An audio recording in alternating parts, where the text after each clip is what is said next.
Sometimes the cruelest wounds are the ones we watch happen to others and do nothing about. Sometimes silence becomes our greatest regret. In the summer of 1873, a young woman came to Silver Ridge and was treated like she was worth nothing. The widow called her a slave.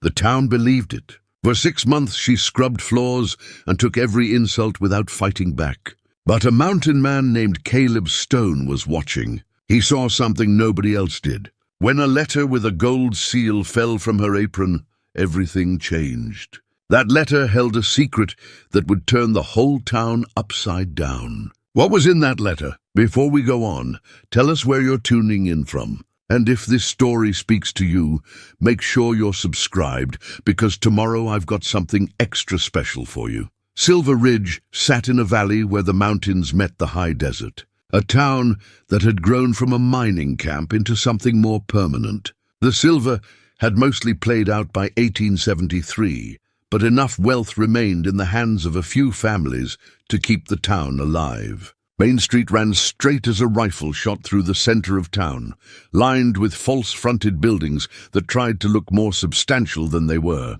The general store, the saloon, the land office, the church with its white steeple, all the usual marks of civilization pushing west.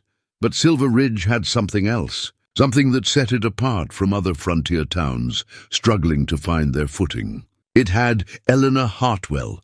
She ruled the town the way some women rule a parlor, with careful attention to who sat where and who spoke when. But Eleanor's dominion extended far beyond social niceties. She owned the largest ranch in the territory, controlled the water rights to 3 crucial streams, and held mortgages on half the businesses in town. When Eleanor Hartwell walked down Main Street, men tipped their hats and women nodded with careful respect. Not because they loved her, because they feared what she could take away.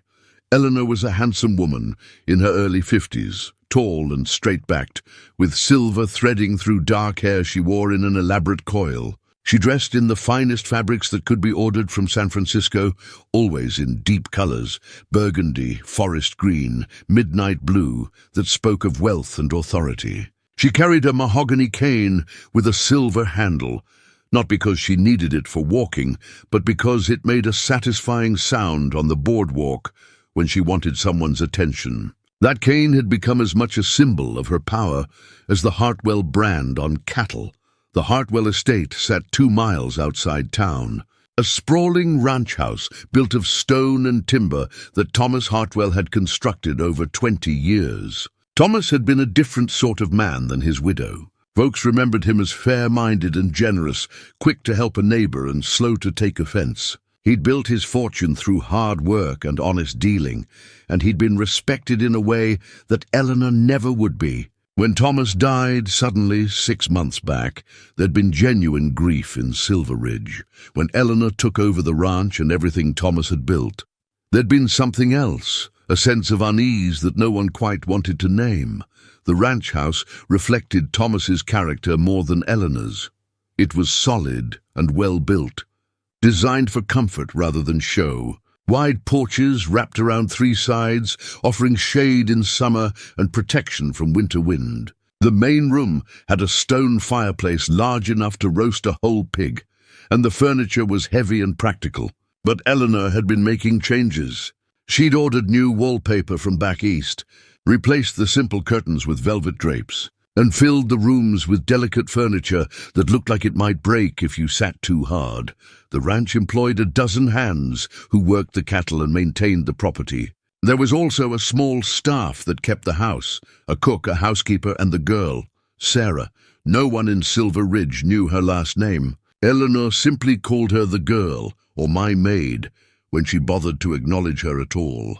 Most of the time, Eleanor referred to her in the third person, even when Sarah stood right there in the room. "Tell the girl to fetch my shawl. Has the girl finished the washing? See that the girl doesn't burn dinner." Sarah had appeared at the Hartwell ranch shortly before Thomas died. One day she wasn't there, and the next day she was. A quiet young woman with dark hair and grey eyes who moved through the house like a shadow. She looked to be in her early 20s, though it was hard to tell. She wore plain grey dresses that hung loose on her slender frame, and she kept her hair pulled back in a severe bun that did nothing to flatter her features. Her hands were calloused from work, her skin weathered despite her youth, but there was something about her that didn't quite fit. Something in the way she moved, perhaps, or the way she held herself even when scrubbing floors. She had a quietness that seemed different from the beaten-down silence of someone truly broken. When she thought no one was watching, her eyes held a distant look, as if she were somewhere far away from Silver Ridge and the Hartwell Ranch. Eleanor treated her with casual cruelty that grew worse after Thomas's death.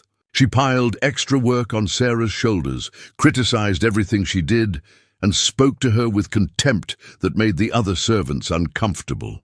The cook, a Mexican woman named Rosa, who'd worked for Thomas for 15 years, tried to slip Sarah extra food when Eleanor wasn't looking. The housekeeper, Mrs. Chen, sometimes helped Sarah with the heavier tasks. But neither woman dared speak against Eleanor's treatment. They had families to feed and no other prospects in Silver Ridge. The town whispered about Sarah, of course. Some said she was a distant relation Eleanor had taken in out of charity. Others claimed she was an orphan from back east, sent west as part of some church program. A few darkly suggested she was something worse, a kept woman, perhaps, or someone with a shameful past that Eleanor held over her head. But no one knew for certain, and no one dared ask Eleanor directly. Caleb Stone had been working the Hartwell Ranch for 3 months when summer arrived. He was a mountain man by trade and temperament, someone who preferred the company of pine trees and elk to people and their complications. He'd come down from his trap lines in the high country because he needed ready money to restock his supplies before winter. Thomas Hartwell had offered him work maintaining the property's outer boundaries, mending fences, clearing deadfall, keeping the line shacks in repair. It was solitary work that suited Caleb fine.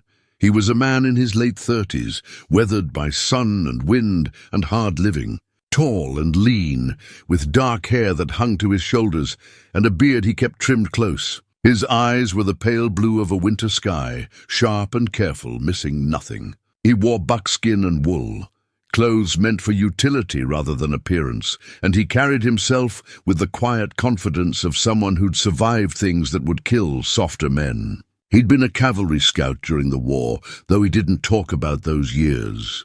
After Appomattox, he'd headed west and up into the mountains, looking for something he couldn't quite name. Peace, maybe, or just distance from what he'd seen and done. Caleb had known Thomas Hartwell slightly, enough to respect the man. When Thomas offered him work, Caleb had accepted because the pay was fair, and Thomas didn't ask questions about a man's past. They'd shared a few conversations about the mountains and the land, both men appreciating that the other understood the value of silence. Thomas's sudden death had troubled Caleb. The man had seemed healthy enough, and his passing came without warning. One day, Thomas was riding his property line, checking on his herds. 3 days later, he was dead, taken by what the doctor called a stomach ailment. They buried him on a hillside overlooking the ranch. With half the territory turning out for the funeral, Eleanor had worn black silk and shed appropriate tears. But Caleb had watched her at the graveside and seen something that bothered him. She'd looked impatient, as if the funeral were an inconvenience keeping her from more important matters. And when the last mourner had left, she'd walked back to the ranch house without a single glance at her husband's grave. Caleb had considered moving on after Thomas died. He didn't much care for Eleanor Hartwell, and the thought of working for her didn't sit well. But something made him stay. Maybe it was loyalty to Thomas's memory. Maybe it was the good pay that would see him through another winter. Or maybe it was something else, something he hadn't quite admitted to himself yet. He'd first noticed Sarah a few days after Thomas's funeral. He'd come in from the range to get a new axe handle from the tool shed, and he'd seen her hanging laundry in the yard behind the main house. Eleanor had been standing on the back porch, her mahogany cane tapping against the railing as she criticized every sheet Sarah pinned to the line. Too much water wrung out, not enough. Crooked on the line, careless with the pins. Sarah had worked steadily through the criticism, her face expressionless, her movements careful and precise. but Caleb had seen her hands trembling slightly as she reached for another clothespin. And when Eleanor had finally gone back inside, Sarah had stood very still for a long moment, her head bowed, her shoulders tight with tension she couldn't release. That was when Caleb had first wondered who she really was, because the way she stood there in the yard, the way she gathered herself before returning to work, that wasn't the posture of a servant accepting her lot. That was someone enduring something they knew was wrong, waiting for something to change. Over the following weeks, Caleb found himself watching Sarah more often than he should have. Not in any improper way, but with the same careful attention he'd give to a puzzle he couldn't quite solve. He noticed things. The way she moved through the house with efficiency that spoke of education and refinement, not servitude. The way she sometimes paused at the ranch library door, looking at the books with an expression of longing that suggested she could read them, and read them well. The way she spoke to the horses in the barn, her voice gentle and cultured, using words no common servant would know, and he noticed how Eleanor treated her. The casual slaps across the face for imagined infractions, the public humiliations in front of the other staff, the way Eleanor seemed to take genuine pleasure in Sarah's degradation, as if grinding her down was some kind of personal victory. It gnawed at Caleb. He'd seen cruelty before. In war, on the frontier, in all the places where civilized rules wore thin. But there was something particularly ugly about Eleanor's treatment of Sarah. It had a personal quality to it. A specific malice that went beyond how a harsh mistress might treat an incompetent servant. One evening in late June, Caleb had been working late, mending a corral fence, when he'd heard voices coming from the barn. He'd walked over quietly. Old scouting habits died hard, and stopped in the shadows when he realized Sarah was inside, talking to one of the horses. "There now." "Steady," she'd been saying, her voice low and soothing. "I know it hurts, but we'll get that stone out and you'll feel better." She'd been bent over the horse's hoof, working carefully to remove a lodged pebble that had made the animal lame. Father always said a good horseman takes care of his animals first, and himself second. He was right about that, at least, Father. The word had caught Caleb's attention.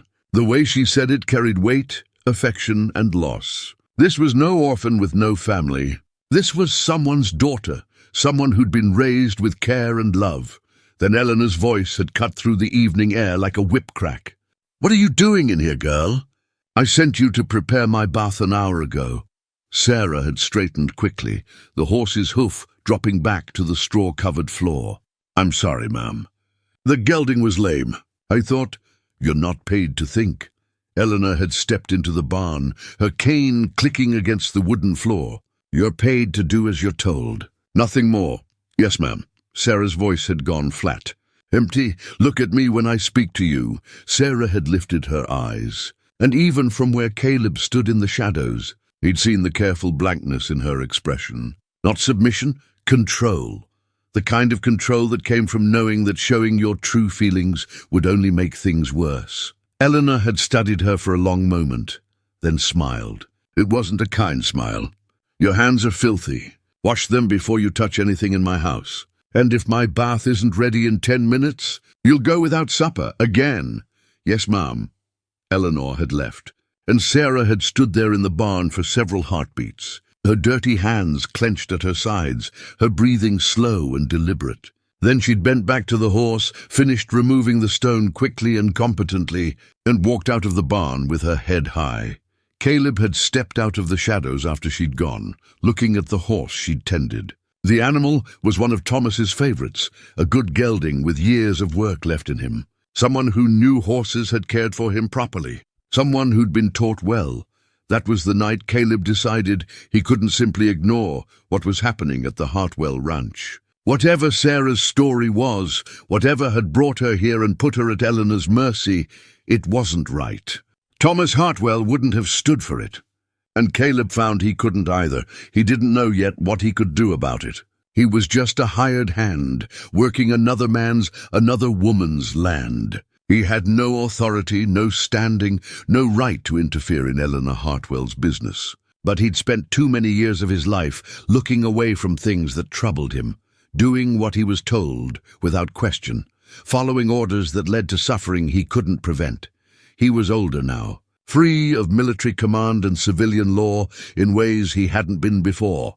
And if there was one advantage to living rough in the mountains, with only your conscience for company, it was that you learned to listen to what that conscience had to say. His conscience was telling him that something was very wrong at the Hartwell Ranch, and that the quiet young woman with grey eyes and calloused hands was at the center of it. Caleb stood in the barn doorway that evening, watching the sun sink behind the western mountains, and made himself a promise. He would find out who Sarah really was. He would learn what hold Eleanor had over her. And if it was in his power to do something about it, he would. Some things, he'd learned, were worth the risk, worth the cost, worth standing up for even when staying silent would be easier. This, he suspected, was going to be one of those things. The first Saturday in July dawned hot and cloudless, the kind of day that made the mountains shimmer in the distance and turn Main Street into a river of dust. It was market day in Silver Ridge, when ranch families came to town for supplies and the boardwalks filled with people conducting the week's business. Caleb had ridden in with a list from the ranch foreman, nails, rope, lamp oil, and a new file for the farrier's tools. He'd planned to complete his errands quickly and head back to the high country line shack where he'd been working all week, but Eleanor Hartwell had other plans. She arrived in town mid-morning, in her black carriage, driven by Dutch, her foreman. Dutch was a thick-shouldered man with a face like weathered leather and eyes that held no warmth. He'd come to work at the Hartwell Ranch a month after Thomas died, hired on by Eleanor from somewhere back east. The other ranch hands didn't much care for him. He had a cruel streak that showed itself in how he treated the horses and anyone he considered beneath him. Sarah sat in the carriage beside Eleanor, dressed in the same grey dress she always wore, her hands folded in her lap. Caleb watched from outside the general store as Dutch pulled the carriage to a stop in front of the dressmaker's shop. Eleanor stepped down first, ignoring the hand Dutch offered, and turned to Sarah with a sharp gesture. "Bring the parcels inside when I call for them. And wait by the carriage. I don't want you wandering off and embarrassing me." "Yes." "Ma'am?" Sarah's voice was barely audible over the street noise. Eleanor swept into the dressmaker's shop, her cane tapping an imperious rhythm. Dutch tied the horses and followed her inside, leaving Sarah alone beside the carriage. She stood in the full sun, no parasol, no shade, her hands still clasped in front of her. Caleb could see a sheen of perspiration on her forehead, but she didn't move or complain. He finished his business at the general store, loaded his supplies onto his horse, and found himself walking toward the carriage. He told himself he was just checking on the horses, making sure they had water in this heat. But that wasn't entirely true, and he knew it. "Morning," he said quietly as he approached. Sarah's eyes flicked toward him, then away. "Good morning, Mr. Stone," so she knew his name. He found that interesting, though he supposed all the ranch employees knew each other by sight, if not by acquaintance. "Hot day to be standing in the sun." "I'm fine. There's shade over by the livery if you wanted to wait there." "Mrs. Hartwell told me to wait here." Caleb glanced at the dressmaker's shop. Through the window he could see Eleanor examining bolts of fabric, while the dressmaker hovered nervously nearby. "She'll be in there a while yet. Place your hand on the carriage wheel. If she looks out, she'll see you right where you're supposed to be."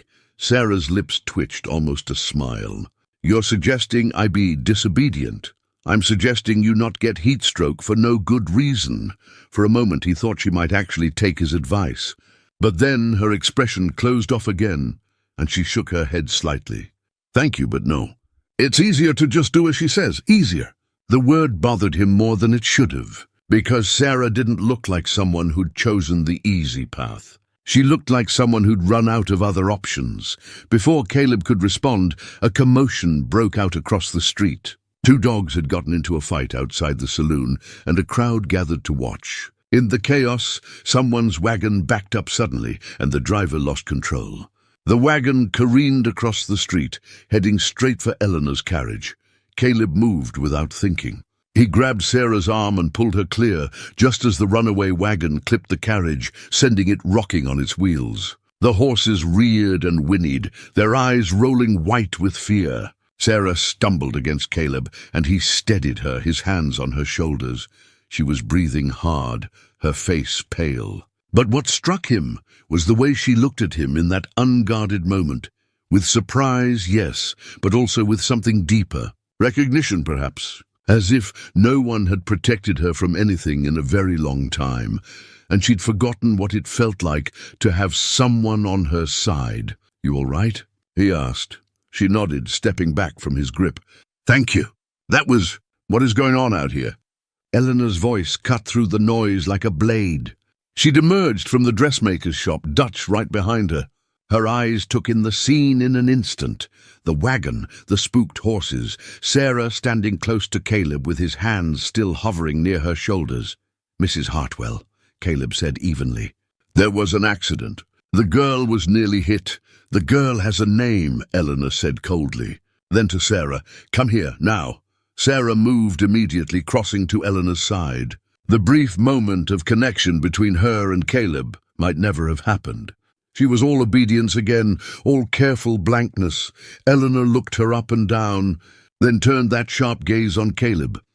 "I don't recall asking you to involve yourself in my affairs. Mr. Stone, wasn't much involving needed. Just happened to be standing right there when things went sideways. How fortunate." Eleanor's tone suggested she found it anything but fortunate. She raised her cane and pointed it at Sarah. "You were supposed to be watching the parcels. Instead, you're out here creating scenes with the hired help." "Ma'am, I didn't," Sarah began. The crack of Eleanor's hand across Sarah's face silenced her. It happened so fast that the gathered crowd barely had time to register what they'd seen. But Caleb saw it, saw the way Sarah's head snapped to the side, saw the red mark blooming on her cheek, saw the way she didn't raise a hand to touch the injury, didn't make a sound, just stood there taking it like she'd taken 100 such blows before. Something cold and hard settled in Caleb's chest. He'd seen violence aplenty in his years, more than any man should have to see. But there was something about watching a defenseless person struck in broad daylight, in front of witnesses who did nothing, that made his hands curl into fists at his sides. "You will not embarrass me in public," Eleanor said to Sarah, her voice pitched low enough that only those nearby could hear. "You will remember your place. You will remember what you are, property, that's all. Do you understand?" Sarah's voice was barely a whisper. "Yes, ma'am." "Good." Eleanor turned to Dutch. "Get the parcels from inside. We're leaving." This town has become entirely too unruly for civilized people. As Dutch moved to comply, Eleanor's gaze landed on Caleb again. "Mr. Stone, you seem to have a great deal of interest in matters that don't concern you. I wonder if perhaps you've forgotten your own place. You work for me. You do the job you're paid for and nothing more. If that arrangement no longer suits you, I'm certain I can find another mountain man willing to mend fences for good wages." It was a threat, pure and simple. Keep your mouth shut and your eyes down, or find yourself without employment. In another time, with another woman, Caleb might have backed down. He'd walked away from plenty of fights that weren't his to begin with. But something about this moment, about the red mark on Sarah's face and the way Eleanor stood there radiating cruel satisfaction, made him dig in his heels. "I understand the arrangement just fine, Mrs. Hartwell," he said quietly. "I work your land and fix what needs fixing. But I can't help what I see. And I got to say, what I see troubles me some." Eleanor's eyes narrowed. "Your troubles are not my concern." "No, ma'am." "I suspect they're not."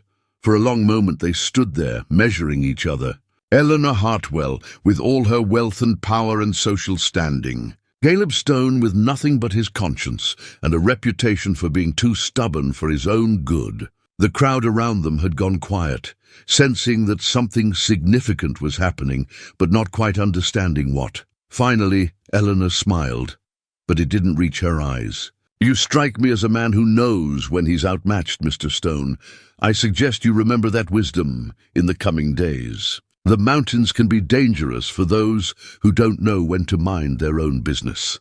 She climbed into the carriage, followed by Sarah. Dutch loaded the parcels and took his place on the driver's seat. As the carriage pulled away, Sarah looked back once through the small rear window. Her eyes met Caleb's for just an instant, and in that glance he saw something that made his earlier suspicions crystallize into certainty. She wasn't afraid. She was angry. Deeply, carefully angry, in the way that only comes from enduring long injustice with no means to fight back. Whatever Sarah was, whatever had brought her to the Hartwell Ranch and put her at Eleanor's mercy, she wasn't broken. She was waiting, biding her time. The question was, waiting for what? Caleb stood in the dusty street, long after the carriage disappeared, his mind turning over everything he'd seen and heard. The townspeople around him had already begun to disperse, returning to their business as if nothing had happened. That bothered him almost as much as the slap itself. All these decent folks, and not one of them had stepped forward. Not one of them had said a word. "That was a brave thing you did," a voice said behind him. Or a foolish one. Sometimes hard to tell the difference. Caleb turned to find Doc Hayes standing there, a grizzled man in his 60s with kind eyes and steady hands. He'd been the town doctor for 30 years, delivered most of the children, who now ran up and down Main Street, and patched up more bullet wounds and broken bones than he probably cared to remember. Didn't feel brave, Caleb said. Felt necessary. Those two things often go together. Doc Hayes adjusted his spectacles, looking down the street where the carriage had gone. I treated Thomas in his final days. He was a good man. Didn't deserve to go the way he did. The way he did? Caleb's attention sharpened. Thought it was a stomach ailment. That's what I put on the death certificate. Doc Hayes met his eyes. But stomach ailments don't usually present the way Thomas's did. The symptoms he showed, the vomiting, the tremors, the pain, they were consistent with something else. Poison, Caleb said flatly. Doc Hayes didn't confirm or deny. He just looked tired. I'm an old man, Mr. Stone. I have a practice to maintain and people who depend on me. I can't go making accusations I can't prove against the richest woman in the territory. Even if my conscience tells me I should. What about the girl? Caleb asked. Sarah, you know anything about her? Only that she appeared around the time Thomas took ill. Eleanor claimed she was a distant relation she was helping out. But I saw how Thomas looked at her the one time I visited while she was in the room. It wasn't the way a man looks at a charity case. It was the way a man looks at... He paused, seeming to choose his words carefully. At someone he'd been waiting a long time to see. The pieces were starting to fit together in Caleb's mind, forming a picture that made him angry and sad in equal measure. Does anyone else know what you're telling me? If they do, they're not saying. Eleanor Hartwell holds too many people's futures in her hands. Speak against her, and you might find yourself without credit at the bank, or your mortgage called in, or your business mysteriously struggling. She's made it clear what happens to those who cross her. Doc Hayes put a hand on Caleb's shoulder. You seem like a decent man, and I'm glad someone finally stood up to her, even in a small way. But be careful. Eleanor doesn't forgive and she doesn't forget. And she has resources you don't. I appreciate the warning, Doc. One more thing. The old doctor's voice dropped even lower. Thomas had a safety deposit box at the bank. Right before he died, he told me he'd updated his will and put certain documents where they'd be safe. He said if anything happened to him, I should make sure those documents saw daylight. But when I went to the bank after the funeral, Eleanor had already cleaned out the box. Said it was her right as his widow. The bank manager didn't argue. What was in the will? The original one? I don't know. Thomas never told me specifics, but he seemed relieved when he'd finished with the lawyer. Said he'd finally made things right, and that justice would be served even if he wasn't around to see it. Doc Hayes shook his head. 2 days later he was dead, and Eleanor was burning papers in the fireplace. I saw the smoke from the road when I rode out to check on him. Caleb stood quiet for a moment, processing this information. Then he held out his hand. Thank you for trusting me with this, Doc. The older man shook his hand firmly. I'm trusting you because you're the first person I've seen who looks willing to do something about it. Just remember, doing the right thing and surviving the right thing are two different challenges. Try to manage both if you can. After Doc Hayes left, Caleb walked to the edge of town, where he'd tied his horse. He loaded his supplies mechanically, his mind elsewhere. The confrontation with Eleanor had changed something fundamental. He'd declared himself, however, quietly. He'd let her know that he saw what was happening and that he didn't approve. That made him a problem she'd need to deal with, but more importantly, he'd seen that brief flash in Sarah's eyes. That anger, that determination. She wasn't a victim waiting for rescue. She was someone with her own plan, her own purpose. He didn't know what it was yet, but he intended to find out. As he rode back toward the ranch, Caleb noticed a rider following him at a distance. Dutch. Eleanor was already making good on her implied threat, having him watched. Caleb didn't alter his pace or give any sign that he'd noticed. Let them watch. He hadn't done anything wrong, and he didn't plan to. But he also didn't plan to look away anymore. When he reached the ranch, he found the foreman waiting by the barn. The man looked uncomfortable, shifting his weight from foot to foot. "Mrs. Hartwell wants to see you," the foreman said. "In the study, now," she said right away. Caleb dismounted and handed over his horse's reins. "Take care of him for me, will you? He's had a long day." The walk to the main house felt longer than it should have. Dutch had already returned and stood on the porch, his arms crossed, a smirk on his face that said he knew something Caleb didn't, or thought he did. Eleanor was waiting in Thomas's old study, standing behind the desk like she owned not just the room but everything in it, which legally she probably did. The study was lined with books Thomas had collected over the years, histories, agricultural manuals, poetry, philosophy. Eleanor had changed nothing in here except to add her own presence, which somehow made the room feel smaller and colder. "Mr. Stone," she said without preamble, "I've been reviewing the ranch accounts and considering the workforce I currently employ. I've come to realize that I'm overstaffed for the winter months ahead. I'll need to make some difficult decisions about who stays on and who seeks employment elsewhere." It was a carefully worded threat. She wasn't firing him outright. That would look petty and vindictive. But she was letting him know his position was precarious, balanced on the edge of her whim. "That's your right, Mrs. Hartwell," Caleb said evenly. "You own the place." "I do indeed." She moved around the desk, her cane tapping against the floor. "I own this ranch, this land, and every person who works here. When I give an order, I expect it to be followed without question or commentary. When I discipline my staff, I expect my employees to mind their own business. Am I making myself clear?" "Crystal clear, ma'am." "Good, because I would hate to lose a worker over something as foolish as misplaced chivalry.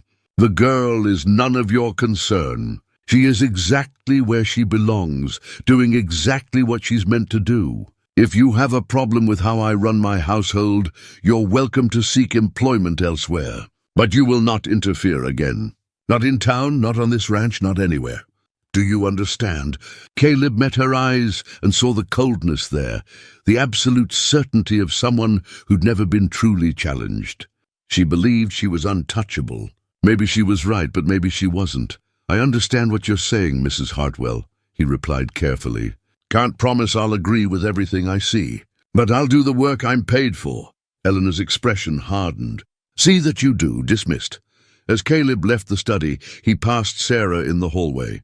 She was carrying a tray of tea service toward Eleanor's sitting room, her eyes downcast, the red mark on her cheek now darkened to a bruise. She didn't look at him as he passed, but as they drew level, something fell from her apron pocket and clattered to the floor. A button, simple, made of wood. Caleb bent to pick it up, and as he rose, Sarah's hand brushed his. In that brief contact, she pressed something into his palm, something small and folded. Then she was moving past him, murmuring, "Thank you," so quietly he almost missed it. He closed his fist around whatever she'd given him and kept walking, not looking back, not giving anyone watching any reason to think something had just passed between them. It wasn't until he was safely back in his small quarters near the barn that he opened his hand and unfolded the scrap of paper. It was torn from a book, the ragged edge showing where it had been carefully removed. On it, in small, precise handwriting, were 3 words, "Please help me." Below that, 3 more words, "Thomas was father." Caleb stared at the note for a long time, the pieces finally falling completely into place. Sarah wasn't a servant or a distant relation or an orphan. She was Thomas Hartwell's daughter. And somehow Eleanor had managed to trap her here, stealing her inheritance and forcing her into servitude. The question now was how, and more importantly, what Caleb was going to do about it. He looked out his window at the main house, where lights glowed warm against the gathering darkness. Somewhere in there, Sarah was going about her evening duties, playing the role of servant, waiting for someone to help her reclaim what was rightfully hers. That afternoon in town, Caleb had made a promise to himself that he'd stand up for what was right. Now he had a chance to make good on that promise. It would be dangerous. Eleanor had already shown she was willing to eliminate anyone who threatened her position, her own husband included. If Doc Hayes' suspicions were correct, but Caleb had spent too many years living in the mountains, alone with his thoughts and his regrets. He'd walked away from enough fights, looked aside from enough injustice. He'd told himself it wasn't his problem, wasn't his business, wasn't worth the risk. Not this time. He carefully folded the note and tucked it into his shirt pocket, close to his heart. Then he pulled out the leather work gloves that had belonged to Thomas Hartwell, the ones the foreman had given him months ago when he'd first started working the ranch. Good gloves, well made, with Thomas's initials stamped inside the cuff. Caleb had a feeling he was going to need them, because the work ahead of him wouldn't be mending fences or clearing deadfall. It would be something harder and more dangerous. It would be fighting for justice in a place where justice had been buried alongside an honest man. The note changed everything and nothing. Caleb now knew the truth, but truth without proof was just another man's opinion, in a territory where Eleanor Hartwell's money spoke louder than anyone's word. He needed evidence. He needed allies. And most importantly, he needed to be careful. Eleanor was already watching him, and one wrong move could cost him his position, or worse.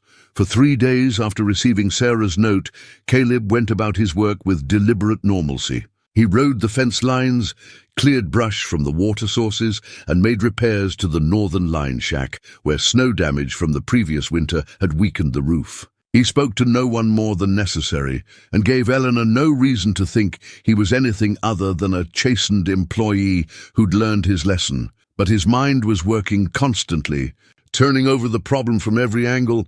If Sarah was truly Thomas's daughter, there would be records, letters perhaps, legal documents, something that proved her identity and her claim to the Hartwell estate. The question was where those documents might be, and how to get to them without alerting Eleanor. On the 4th day, Caleb rode into Silver Ridge on the pretext of picking up supplies for the line shack. Instead of going straight to the general store, he tied his horse outside the blacksmith shop and went inside. The blacksmith, a broad-shouldered man named Hank Morrison, had worked in Silver Ridge for 20 years. If anyone knew the town's history and its secrets, it would be Hank. The forge was hot despite the early hour, and Hank stood at the anvil, hammering a horseshoe into shape. He looked up when Caleb entered, then returned his attention to his work until the shoe was finished. Only then did he plunge it into the water barrel and turn to face his visitor. "Caleb Stone," Hank said, wiping sweat from his forehead with a rag. "Don't usually see you in town twice in 1 week. Need to ask you some questions," Caleb said. "About Thomas Hartwell." Hank's expression became guarded. "Thomas is dead? Nothing to talk about there." "There is, if you knew him well." "Did you?" "Well enough." "He was a good customer. Always paid on time, treated folks fair." Hank hung up the horseshoe to cool. "Why are you asking?" "Because something doesn't sit right with me about how things went after he died. And I'm wondering if I'm the only one who feels that way." Hank studied him for a long moment, then glanced toward the open door of the shop. The street outside was relatively quiet, but not empty. "You're working for his widow, aren't you? Seems like you'd want to keep on her good side." "There's what seems like and what is," Caleb said. "They're not always the same thing." The blacksmith seemed to make a decision. He walked to the shop door and pulled it closed, shutting out most of the street noise. When he turned back, his expression had changed. "Thomas came to see me about 2 months before he died. Had me make something special, a strong box with a good lock. Said he had important papers he needed to keep safe. Did he say what kind of papers? Didn't ask. Wasn't my business. Hank paused. But he seemed worried. Said there were people who might try to destroy certain documents if they knew they existed. Asked me not to mention the box to anyone, especially not his wife. Where's the box now? Don't know. Thomas picked it up when it was finished, paid me, and that was the last I saw of it. Hank lowered his voice. But I'll tell you something else. The day before Thomas died, a young woman came into town on the eastbound stage. I saw her get off carrying just one small bag. She asked the driver where she might find the Hartwell Ranch. I remember thinking it was odd. She was dressed plain, but she carried herself like quality folks. Had an educated way of speaking. Did you see where she went? The stage driver pointed her toward the livery, where she could hire a wagon. I was busy with work, so I didn't see what happened after that. But the next day, Thomas was sick. 3 days later, he was dead. And a week after that, I saw that same young woman working at the Hartwell Ranch, dressed in servant's clothes and looking like she'd aged 10 years. Sarah, it had to be. She'd come to Silver Ridge to see her father, and somehow Eleanor had trapped her there. Did you tell anyone else what you saw? Who would I tell? And what would I say? That I saw a woman get off a stage and then saw her again later. There's no crime in that? Hank shook his head. But I've wondered about it. Wondered if Thomas knew she was coming. Wondered what happened in that house to change things so fast. You think Eleanor had something to do with Thomas's death? I think Eleanor Hartwell is a dangerous woman who got everything she wanted the moment Thomas died. And I think asking too many questions about it is a good way to end up in trouble. Hank met Caleb's eyes. I'm telling you this because Thomas was a good man who deserved better than what he got. But I've got a family to feed and a business to run. I can't afford to make an enemy of Eleanor Hartwell. I understand, Caleb said. I appreciate you talking to me. Just be careful. You're not the first person to notice something wrong at the Hartwell place. But you might be the first one foolish enough to try doing something about it. Caleb left the blacksmith shop with more questions than answers. He knew Sarah had arrived just before Thomas died. He knew Thomas had commissioned a strong box for important documents. But he didn't know where that box was now or what it contained. If it had proof of Sarah's identity and her inheritance rights, it was probably the key to everything. His next stop was the general store, where he actually did need to pick up supplies. The shopkeeper, a thin, nervous man named Carlson, filled his order without much conversation. But as Caleb was leaving, Carlson called him back. Mr. Stone. A moment, if you would. Caleb returned to the counter. Something wrong with the order? No, the order's fine. Carlson glanced around to make sure they were alone. I couldn't help but hear what happened in town last Saturday. You standing up to Mrs. Hartwell like that. Wasn't much to it. Just reacted when that wagon came through. It was more than that, and we both know it. Carlson's voice dropped lower. My wife and I, we've been in Silver Ridge for 15 years. We knew Thomas from when he first built his ranch. He used to bring his daughter into town sometimes when she was small, before she went back east to live with her mother's family after the divorce. Caleb's attention sharpened.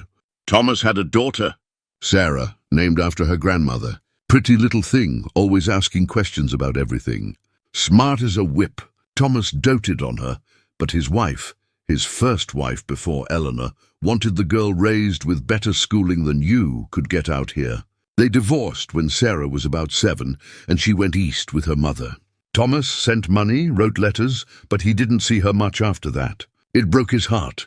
What happened to the mother? Died about 3 years back, I heard. Consumption. After that, Thomas tried to contact Sarah, wanted her to come out and see the ranch, maybe even stay. But Eleanor didn't like the idea.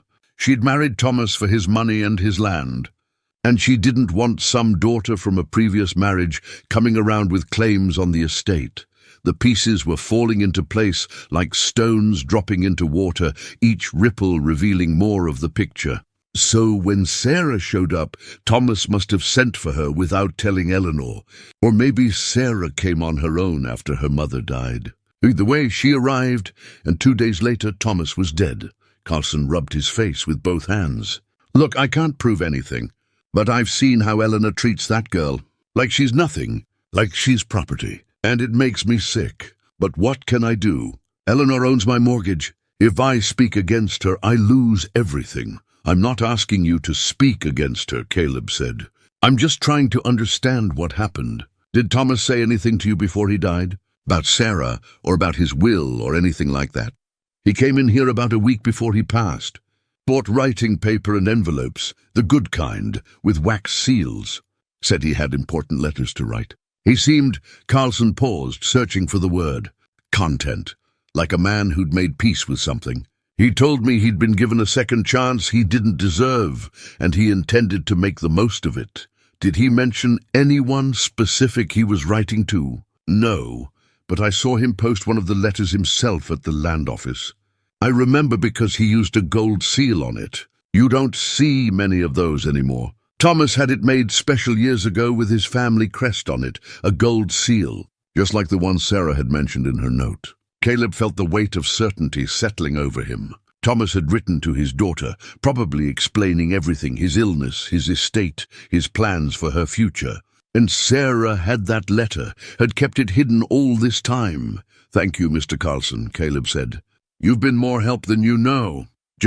Carlson hesitated. If you're planning something, be careful. Eleanor has friends in high places. The territorial judge, the bank president, half the big ranchers in the territory. She's not someone you can fight head-on and win. Sometimes, Caleb said quietly. Fights aren't about winning. They're about standing up. Whether you win or not comes after. He loaded his supplies and rode back toward the ranch, his mind working through what he'd learned. Sarah was Thomas's legitimate daughter. She'd come west after her mother's death, probably at Thomas's invitation. Thomas had known he was ill, or perhaps he'd known Eleanor was poisoning him, and he'd made arrangements. The strongbox, the sealed letter, maybe even a new will hidden somewhere safe. But then Thomas had died, and Eleanor had moved quickly to secure her position. She'd destroyed any documents she could find, claimed the estate as Thomas's widow, and turned Sarah into a servant to keep her silent and powerless. It was ruthless and effective, and it would have worked perfectly if no one had bothered to look beneath the surface. Caleb knew he needed to find that strongbox. But where would Thomas have hidden it? Not in the main house. Eleanor would have found it there. Not in the bank, because she'd already cleaned out the safety deposit box.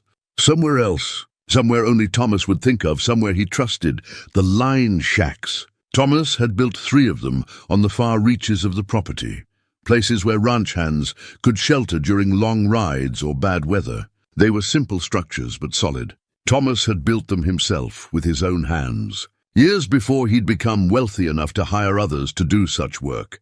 It was worth checking, at least.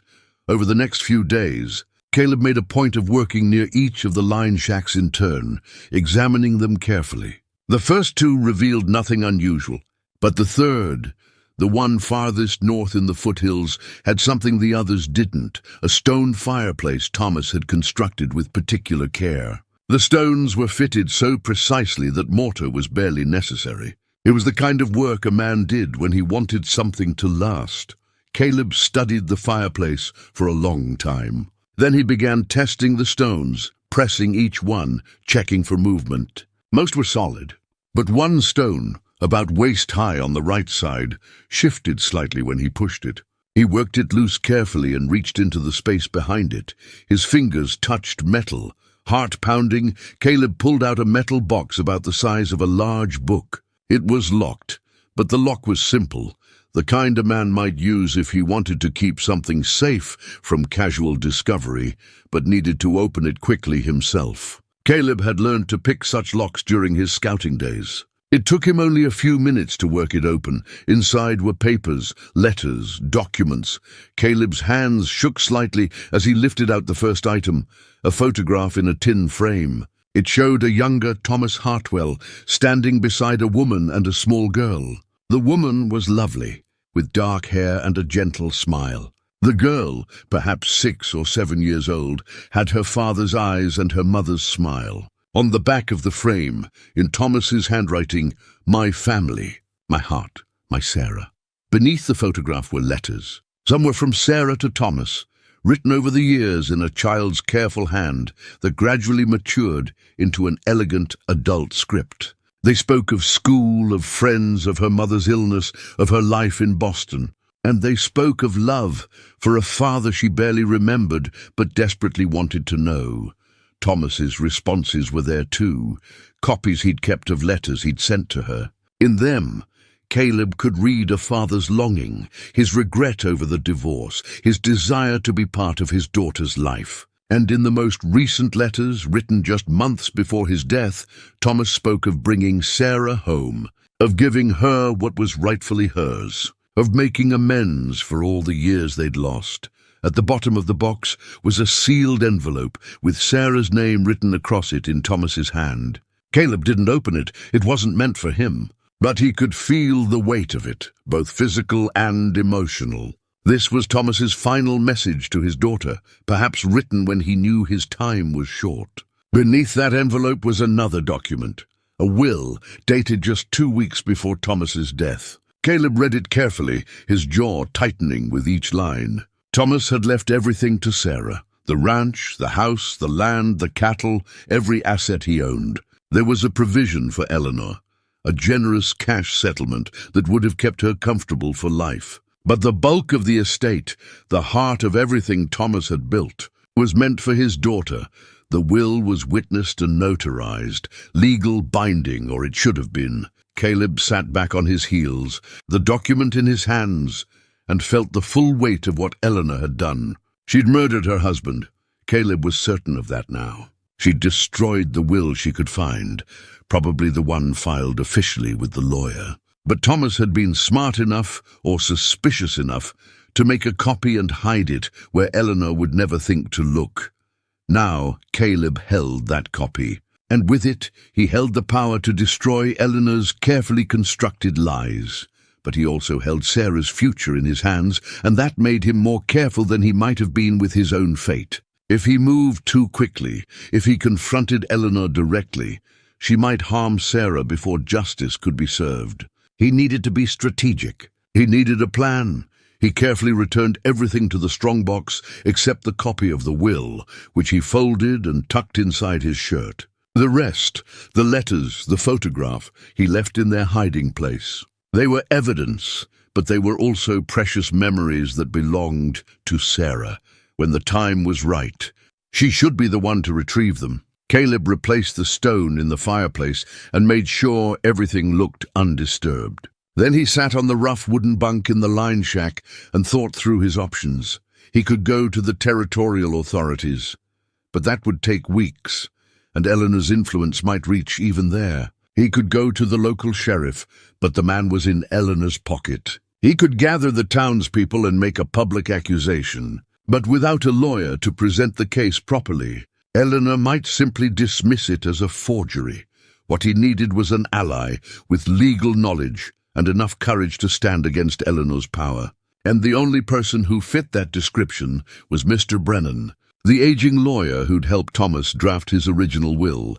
The next morning, Caleb rode into town early, before the sun had fully cleared the mountains. He found Mr. Brennan's office above the land office, a small room with law books lining the walls and papers stacked on every surface. Brennan himself was a thin man in his late 60s, with white hair and sharp eyes that missed little.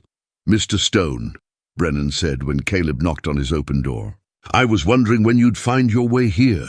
You were expecting me?" "Let's say I was hoping.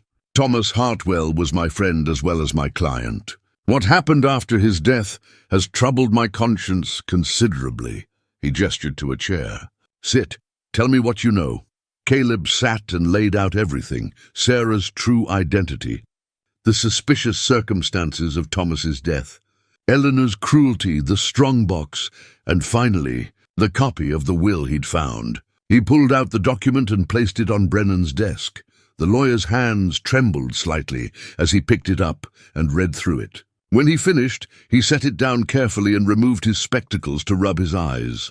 "I drafted this will myself. Thomas came to me 3 months ago and said he wanted to change his estate plan. He told me Sarah was coming home, and he wanted everything to go to her. He advised him to tell Eleanor, to prepare her, but he said she'd never accept it. He said she'd married him for his money, and she'd fight any attempt to disinherit her. So he kept it secret, he did. And he asked me to file the will with the county clerk and keep the original in my safe. I did both. But 2 days after Thomas died, Eleanor came to my office with a different will, one dated a week after the will I'd just filed. In that version, everything went to her, with only a small bequest to any surviving children. But Sarah's his only child, exactly. And the will was very carefully worded to make it seem like he'd acknowledged the possibility of children, but hadn't specifically named Sarah as his heir. Eleanor claimed Thomas had changed his mind after Sarah arrived and disappointed him somehow. She said he'd had a different lawyer draft the new will because he didn't want to hurt my feelings by undoing my work. And you believed her? Brennan's expression turned bitter. I didn't want to, but she had the will, properly witnessed and notarized. It was dated more recently than mine. And when I checked with the county clerk, the will I'd filed was missing, just gone. The clerk claimed there must have been a filing error, that it had never been properly recorded. Without that document, I had no proof my version was legitimate. Eleanor destroyed it, almost certainly, or had someone destroy it for her. The clerk was new, young, probably easy to bribe or intimidate. Brennan picked up the copy of the will again. But this changes everything. This is proof that Thomas intended Sarah to inherit. With this, we can challenge Eleanor's claim. What do we need to do? First, we need to get Sarah somewhere safe. If Eleanor realizes we have this document, she'll move against her immediately. Second, we need to gather more evidence of Eleanor's crimes, the poisoning, the fraud, the destruction of legal documents. Third, we need to present all of this to the territorial judge in a way that leaves no room for Eleanor to maneuver. Caleb leaned forward. I need to talk to Sarah. She has a letter from Thomas with his gold seal, proof of their relationship. But getting to her without Eleanor knowing won't be easy. I might be able to help with that. Brennan stood and moved to a cabinet in the corner of the room. He pulled out a bottle of whiskey and 2 glasses, poured generous measures in both, and handed one to Caleb. Thomas used to say that doing the right thing was often the hardest thing. He was right about that. But he also said that hard things were usually worth doing. They drank in silence. 2 men preparing for a fight they weren't certain they could win. How long do you think we have before Eleanor makes her next move? Caleb asked. Not long. She's been quietly courting a rancher named Culver from the next territory. Rich, widowed, eager for a wife with property of her own. I've heard rumors they might marry before winter. If that happens, she'll have even more protection. A husband's word carries weight in court, and Culver's money and connections could make it nearly impossible to challenge her. Then we move soon. We move carefully, Brennan corrected. Eleanor has destroyed men who threatened her less than we're about to. But yes, we move soon. As Caleb left the lawyer's office, he felt the full weight of what he'd taken on. This wasn't just about helping one young woman reclaim her inheritance. It was about standing up to corruption and cruelty that had flourished, because good people had looked away. It was about making sure Thomas Hartwell's final wishes were honored. And it was about proving that justice still meant something, even in a place where money and power usually won. He rode back to the ranch with the copied will hidden in his saddlebag, his mind already working on how to reach Sarah, how to prepare her, how to get her to safety when the time came. Eleanor was watching him closely now. He'd seen Dutch following him again that morning. Any contact with Sarah would be risky, but as he reached the ranch and saw Sarah carrying water from the well, her head bowed under the weight of the buckets, he knew he had to find a way. She'd been waiting for months, enduring daily humiliation, holding on to hope that someone would see the truth. She deserved to know that someone finally had, that she wasn't alone anymore. That help was coming. That night, Caleb waited until the main house was dark and quiet. Then he made his way to the small shed where the ranch tools were kept, a building he knew Sarah passed every morning before dawn on her way to start the kitchen fires. He left a note tucked under a loose board where she'd find it, written in careful block letters. I know who you are. I found your father's will. Mr. Brennan is helping. Stay strong. Trust no one else. Burn this after reading. It wasn't much, but it was a beginning. And sometimes, in the darkest times, a beginning was all you needed to find the strength to keep going. The days that followed were a careful dance of normal routines masking desperate preparation. Caleb worked his regular duties while quietly gathering information and building alliances. Eleanor maintained her iron control over the household, seemingly unaware that the ground beneath her feet was beginning to shift. A week after his conversation with Sarah, Caleb rode into Silver Ridge with a specific purpose. He needed to see the actual legal documents that Eleanor had used to claim the estate, the forged will she'd presented to Mr. Brennan. Understanding exactly what she'd created would help them counter it effectively. He found Mr. Brennan in his office, surrounded by law books and papers. The old lawyer looked up when Caleb entered, his expression grave. "I've been doing some research," Brennan said without preamble, "into the laws governing inheritance disputes in the territory. The situation is more complicated than I initially thought." Caleb sat down heavily. "How complicated?" Eleanor's will, the forged one, was properly filed and recorded. In the eyes of the law, it's legitimate until proven otherwise. To challenge it, we need to prove not just that Thomas wrote a different will, but that Eleanor knew about it and deliberately destroyed it. That's fraud, and potentially conspiracy to commit fraud. We know she destroyed it. The county clerk's records disappeared. Knowing and proving are different things. The clerk claims ignorance, says he never saw Thomas's will, that it was never properly filed. Without the original, and without someone willing to testify that Eleanor destroyed it, we're fighting an uphill battle. What about Sarah's testimony? She can tell the court what happened. She can try, but Eleanor will argue that Sarah is a disgruntled relation trying to steal an inheritance. Without corroboration, it becomes her word against Eleanor's. And Eleanor has the weight of property, wealth, and social standing on her side. Caleb felt frustration building. So what do we do? We need more evidence. Ideally, we need to prove the poisoning. If we can show that Eleanor murdered Thomas, everything else falls into place. The forged will becomes part of a larger pattern of criminal behavior. Brennan pulled out a document from a drawer. "I've been reviewing Doc Hayes's notes on Thomas's final illness. The symptoms are consistent with arsenic poisoning, but Hayes didn't test for it at the time. He had no reason to suspect foul play. Can we test now? Exhume the body? That requires a court order, which requires probable cause, which requires evidence we don't have yet. We're caught in a circular problem." Brennan rubbed his eyes tiredly. "But there might be another way. If Eleanor still has the poison, if we can find it and prove she possessed it around the time of Thomas's death, that could be enough to launch an investigation." "You want me to search her private rooms?" "I can't ask you to do that. If you're caught, Eleanor could have you arrested for burglary.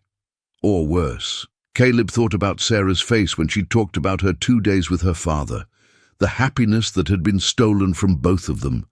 "I'll do it. When's our best chance?"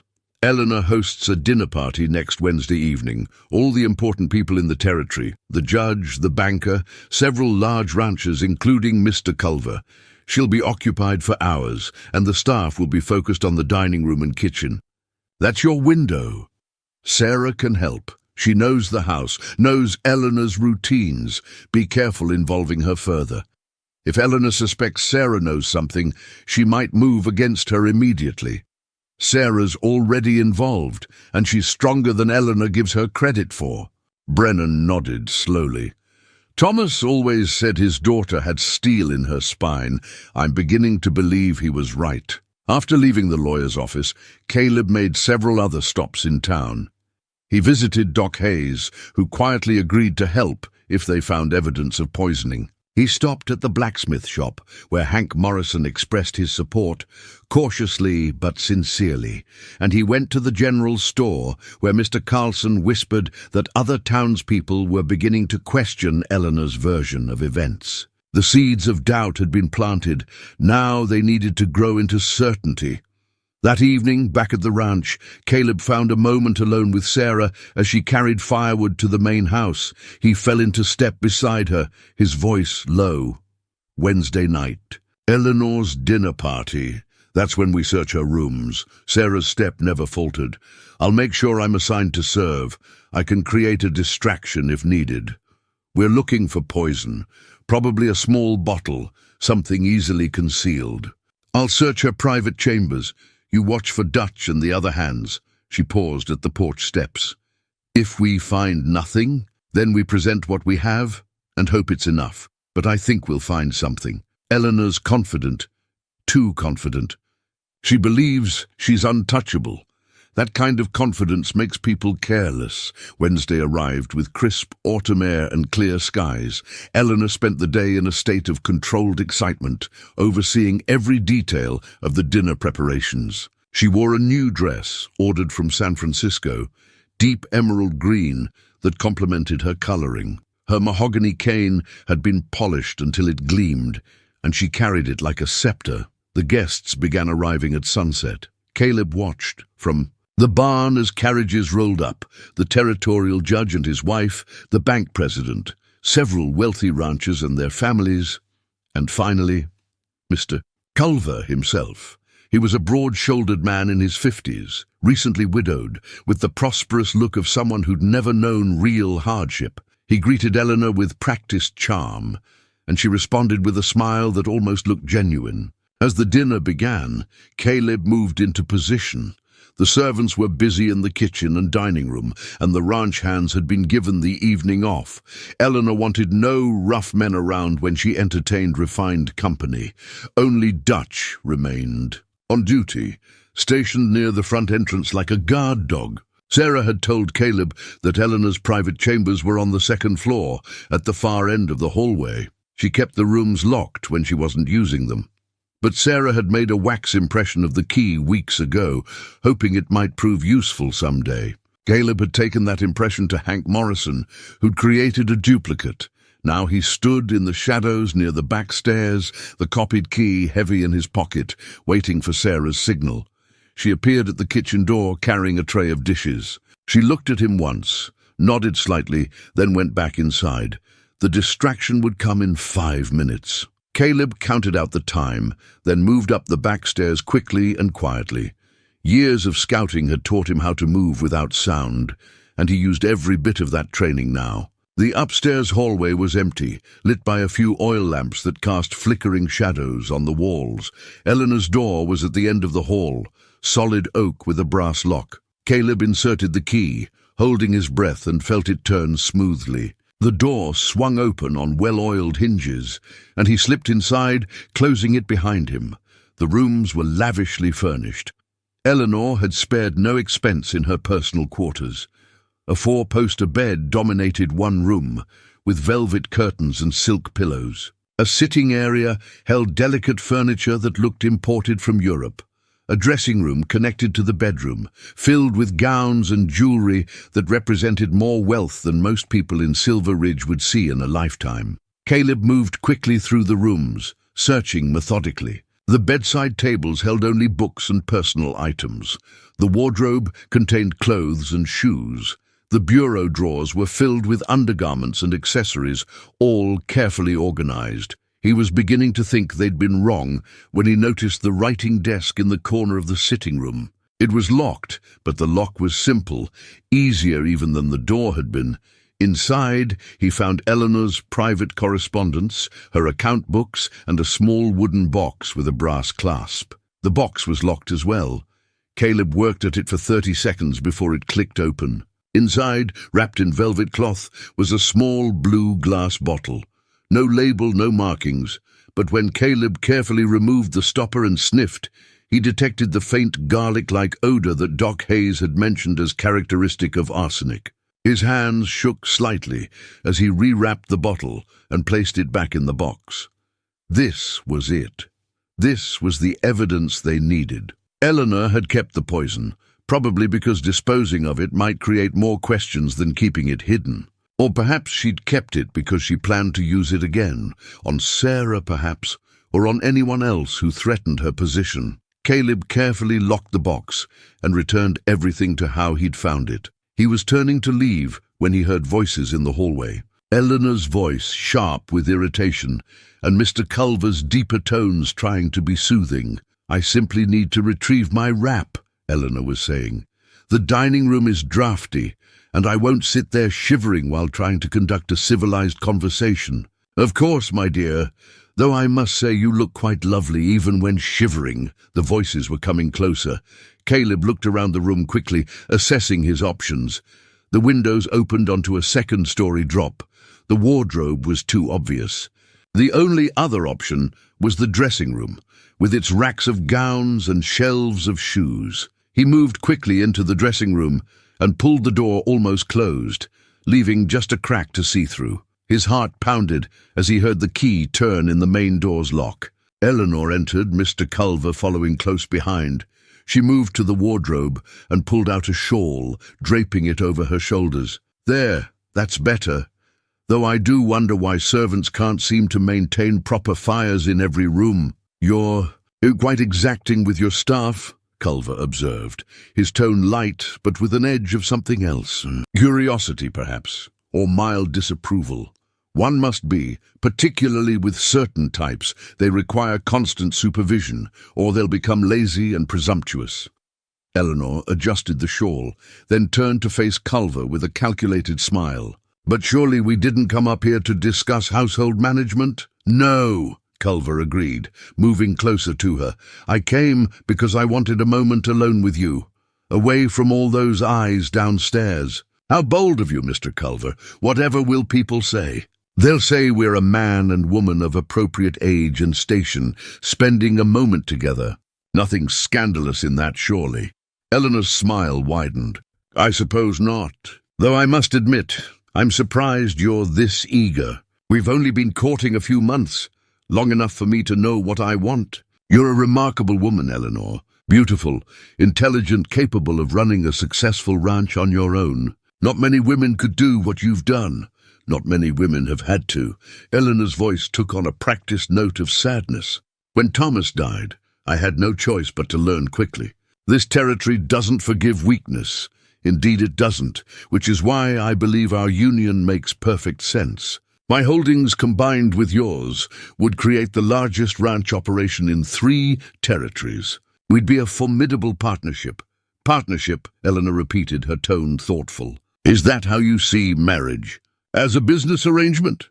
"Every successful marriage has a foundation of practical considerations. Passion fades, beauty ages, but property and wealth endure." Culver took her hand. "I'm offering you security, Eleanor.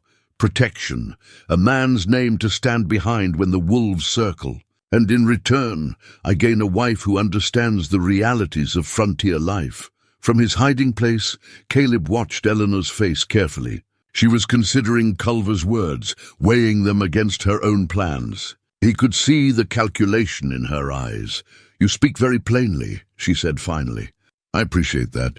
I've had enough of romantic nonsense to last a lifetime." Thomas was full of poetry and grand gestures, but he was a fool in practical matters. He nearly gave away everything we'd built to... She stopped abruptly, catching herself. "To whom?" Culver asked, his interest clearly piqued. "To various charitable causes and dubious relations. But that's in the past now. I've secured the estate and it will remain secured." She squeezed his hand. "If we marry, as I expect we will, you'll find me a practical and profitable partner. But I need certain assurances." "Name them." "First, the estate remains in my name. I won't surrender control of what I've worked to maintain. Second, certain past matters remain buried and unexamined. I've had to make difficult decisions, and I won't apologize for them or have them questioned. And third," she paused, choosing her words carefully, "there's a young woman currently working as my maid. She's a problem that needs to be resolved before our wedding." Quietly and permanently, Caleb felt his blood run cold. She was planning Sarah's murder openly, discussing it like a business transaction. Culver frowned.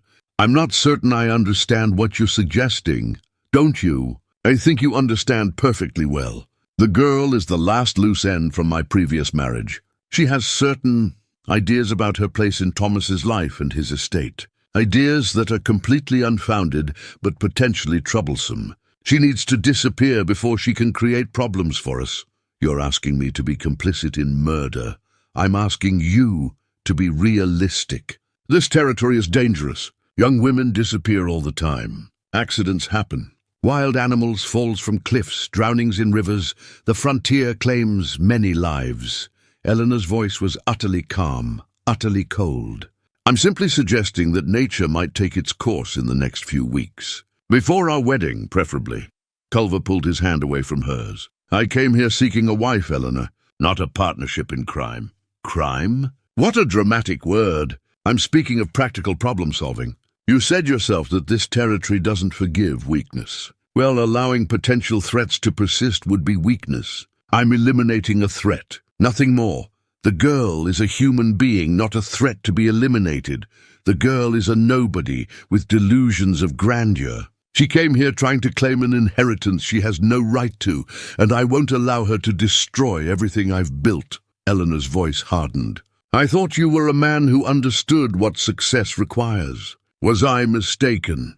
Culver stared at her for a long moment, and Caleb could see the exact moment when the rancher's perception of Eleanor shifted from attractive widow to something far darker. I believe I was mistaken about you, Mrs. Hartwell. I apologize for wasting your time. He turned and walked toward the door. Eleanor's voice stopped him. If you leave now, if you speak a word of this to anyone, I'll destroy you. I have friends in every corner of this territory. Judges, bankers, politicians. I can make your life very difficult, Mr. Culver. I can tie up your land in legal disputes, call in your loans, spread rumors about your character. You'll find yourself isolated and broke within 6 months. Culver turned back, his expression a mixture of disgust and pity. I have friends as well, Mrs. Hartwell, and I have something you seem to lack, a conscience. Threaten me all you like. I'm leaving, and I'm done with this courtship. He left, closing the door behind him with controlled force. Eleanor stood alone in the room, her hands clenched at her sides, her face twisted with rage. Then, with visible effort, she composed herself, smoothing her expression and her skirts. She picked up her cane and struck it once against the floor, a gesture of frustrated anger, then followed Culver out of the room. Caleb waited in the dressing room for a full minute after she left, making sure she wouldn't return. His mind was racing. Culver had just heard Eleanor essentially confess to planning murder. That changed everything.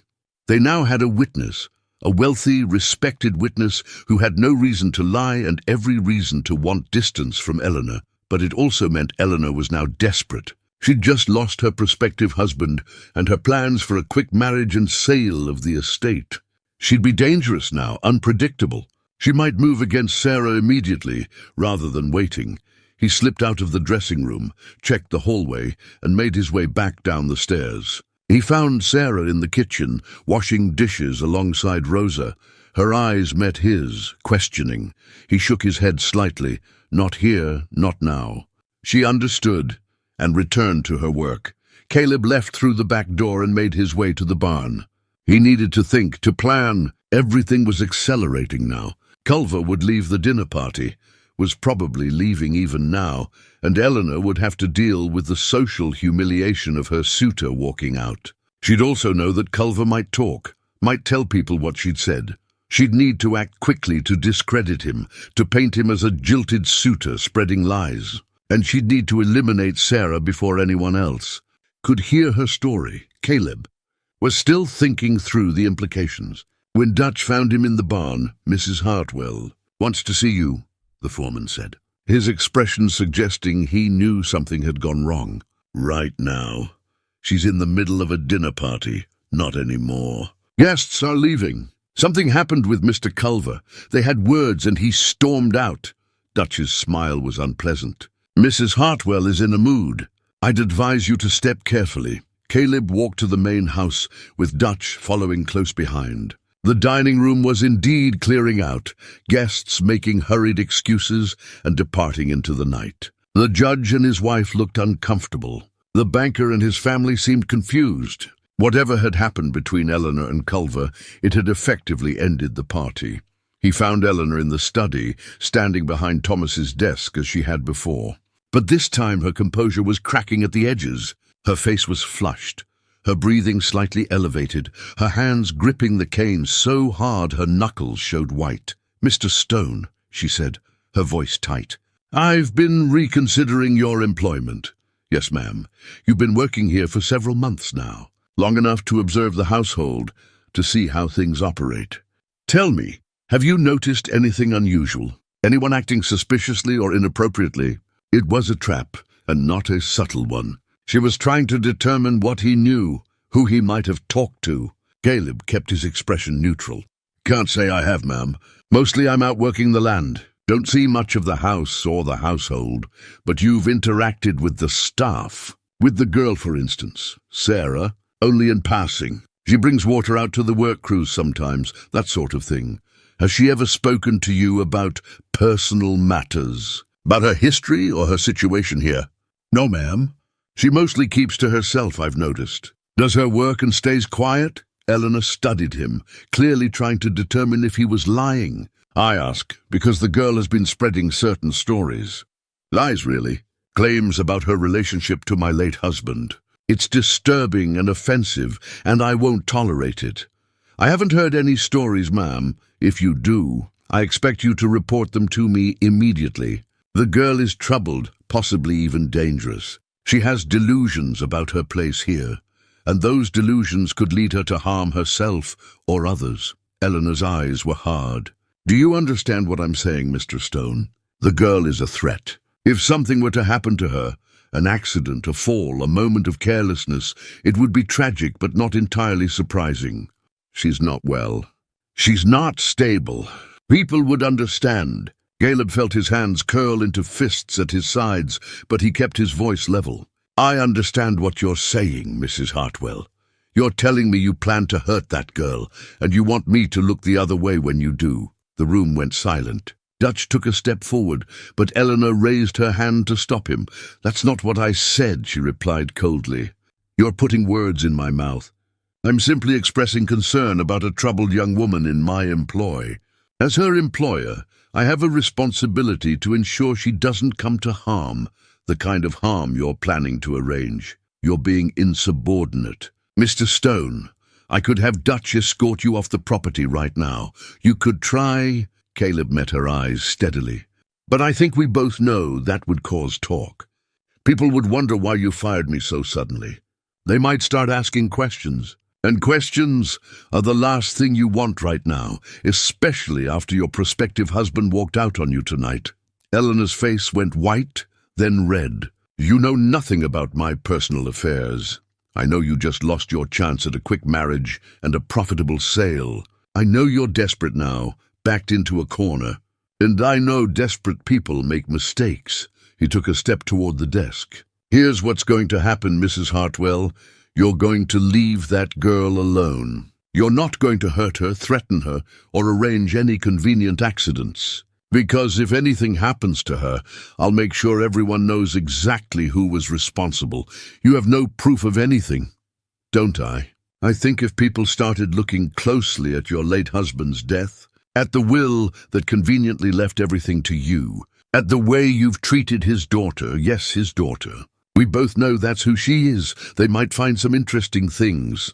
Eleanor's expression shifted through several emotions: shock, rage, and finally, calculation. "You've been busy, Mr. Stone.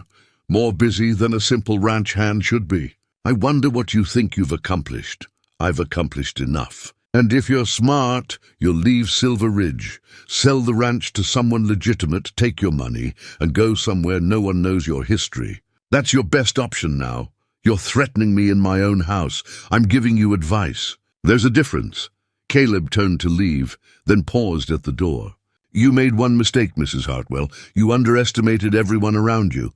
You thought no one would notice, no one would care, no one would act. You were wrong." He walked out before she could respond, Dutch glaring after him but making no move to stop him. As Caleb crossed the yard toward his quarters, he saw Sarah watching from a window in the kitchen. He couldn't read her expression at this distance, but he hoped she understood what had just happened. The fight was out in the open now. No more hiding, no more careful planning. Eleanor knew they were coming for her, and she'd respond with everything she had. The next 3 weeks until the planned wedding date were going to be the most dangerous Sarah had ever faced. But at least now she wouldn't face them alone. The morning after the disastrous dinner party brought a cold rain that matched the mood at the Hartwell Ranch. Caleb woke before dawn to find Dutch and 2 other ranch hands stationed outside his quarters. They didn't speak, just watched with the kind of attention that made their message clear. He was being monitored. His movements restricted. Eleanor was making her move. Caleb went about his morning routine as if nothing had changed, but his mind was working through options and contingencies. His confrontation with Eleanor had forced her hand, but it had also protected Sarah in the short term. Eleanor couldn't harm the girl now without it being obvious who was responsible. But that protection was temporary. Eleanor would find a way. She always did. He was saddling his horse when the ranch foreman approached. "Mrs. Hartwell wants you working the south pasture today. Fence repair. Dutch will be going with you. Don't need help with fences," wasn't a suggestion. The foreman looked uncomfortable, like a man caught between orders he didn't agree with, and a paycheck he couldn't afford to lose. "Just do the work, Stone. Don't make trouble." So Eleanor was separating him from Sarah, making sure he couldn't interfere with whatever she had planned. Caleb considered refusing, forcing a confrontation right then. But that would accomplish nothing except getting him thrown off the property. Better to seem compliant while finding another way. He rode out to the south pasture, with Dutch trailing behind him like a shadow. The work was legitimate. There was fence damage from the summer storms, but it was also the farthest point from the main house. Far enough that he couldn't see what was happening there. Far enough that if Sarah called for help, he'd never hear it. The morning passed slowly. Caleb worked methodically, stretching posts and stringing wire, while Dutch sat on his horse and watched. Neither man spoke. The rain continued its steady drumming, turning the ground to mud and making every task twice as difficult. Around midday, another ranch hand rode out carrying food and coffee. He handed the basket to Dutch, then turned to Caleb with a careful expression. "Rosa sent extra," the hand said quietly. "Said you'd need your strength." He handed over a wrapped bundle that was heavier than it should have been. Inside the cloth, along with bread and meat, was a folded piece of paper. Caleb palmed it smoothly, tucking it into his shirt while Dutch's attention was on the coffee. The ranch hand rode away without another word. Caleb ate his meal slowly, watching Dutch from the corner of his eye. When the foreman's attention drifted, focused on the distant mountains, Caleb pulled out the note and read it quickly. Sarah's handwriting, small and precise. "Eleanor sent for the sheriff. Claims I stole jewelry. Plans to have me arrested and removed from property.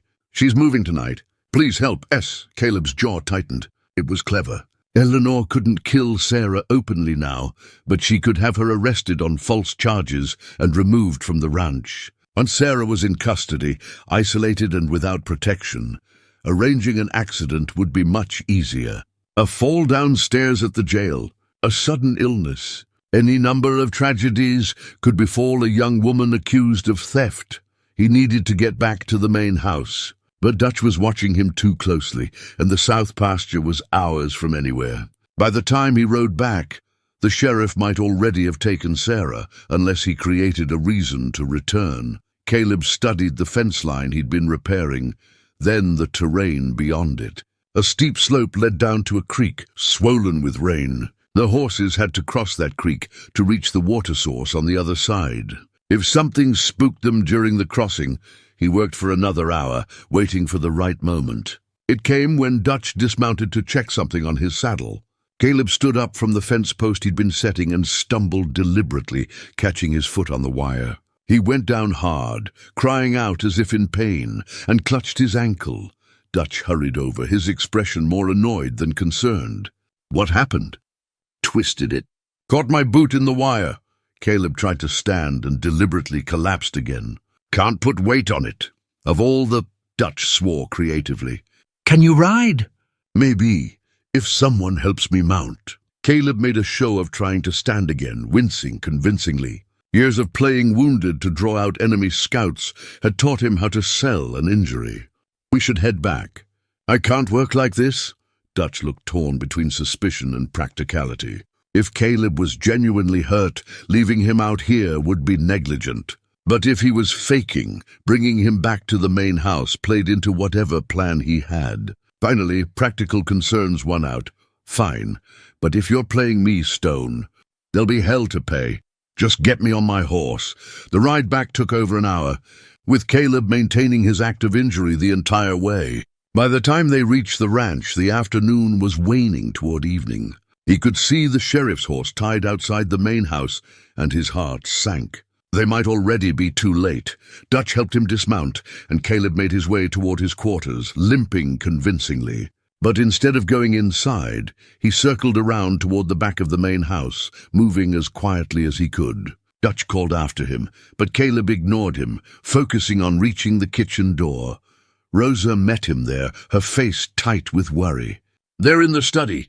The sheriff's questioning her now. Eleanor's accusing her of stealing a silver pocket watch, Mr. Thomas's watch that Eleanor wears on a chain.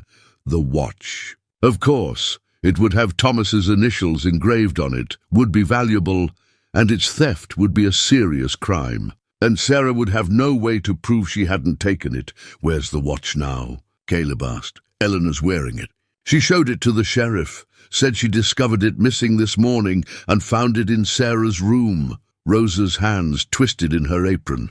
"It's all lies, Mr. Stone. That girl never stole nothing." "But who's going to believe her over Mrs. Hartwell?" Caleb moved through the kitchen and down the hallway toward the study. He could hear voices, Eleanor's, smooth and concerned, the sheriff's, gruff and official, and Sarah's quiet but steady. "I didn't take anything," Sarah was saying. "Mrs. Hartwell is lying." "That's a serious accusation, miss." The sheriff's voice held little sympathy. "Mrs. Hartwell is a respected member of this community. She's got no reason to lie about something like this. She has every reason. She's trying to get rid of me because I know the truth about her and my father." "Your father? What are you talking about?" "Thomas Hartwell was my father.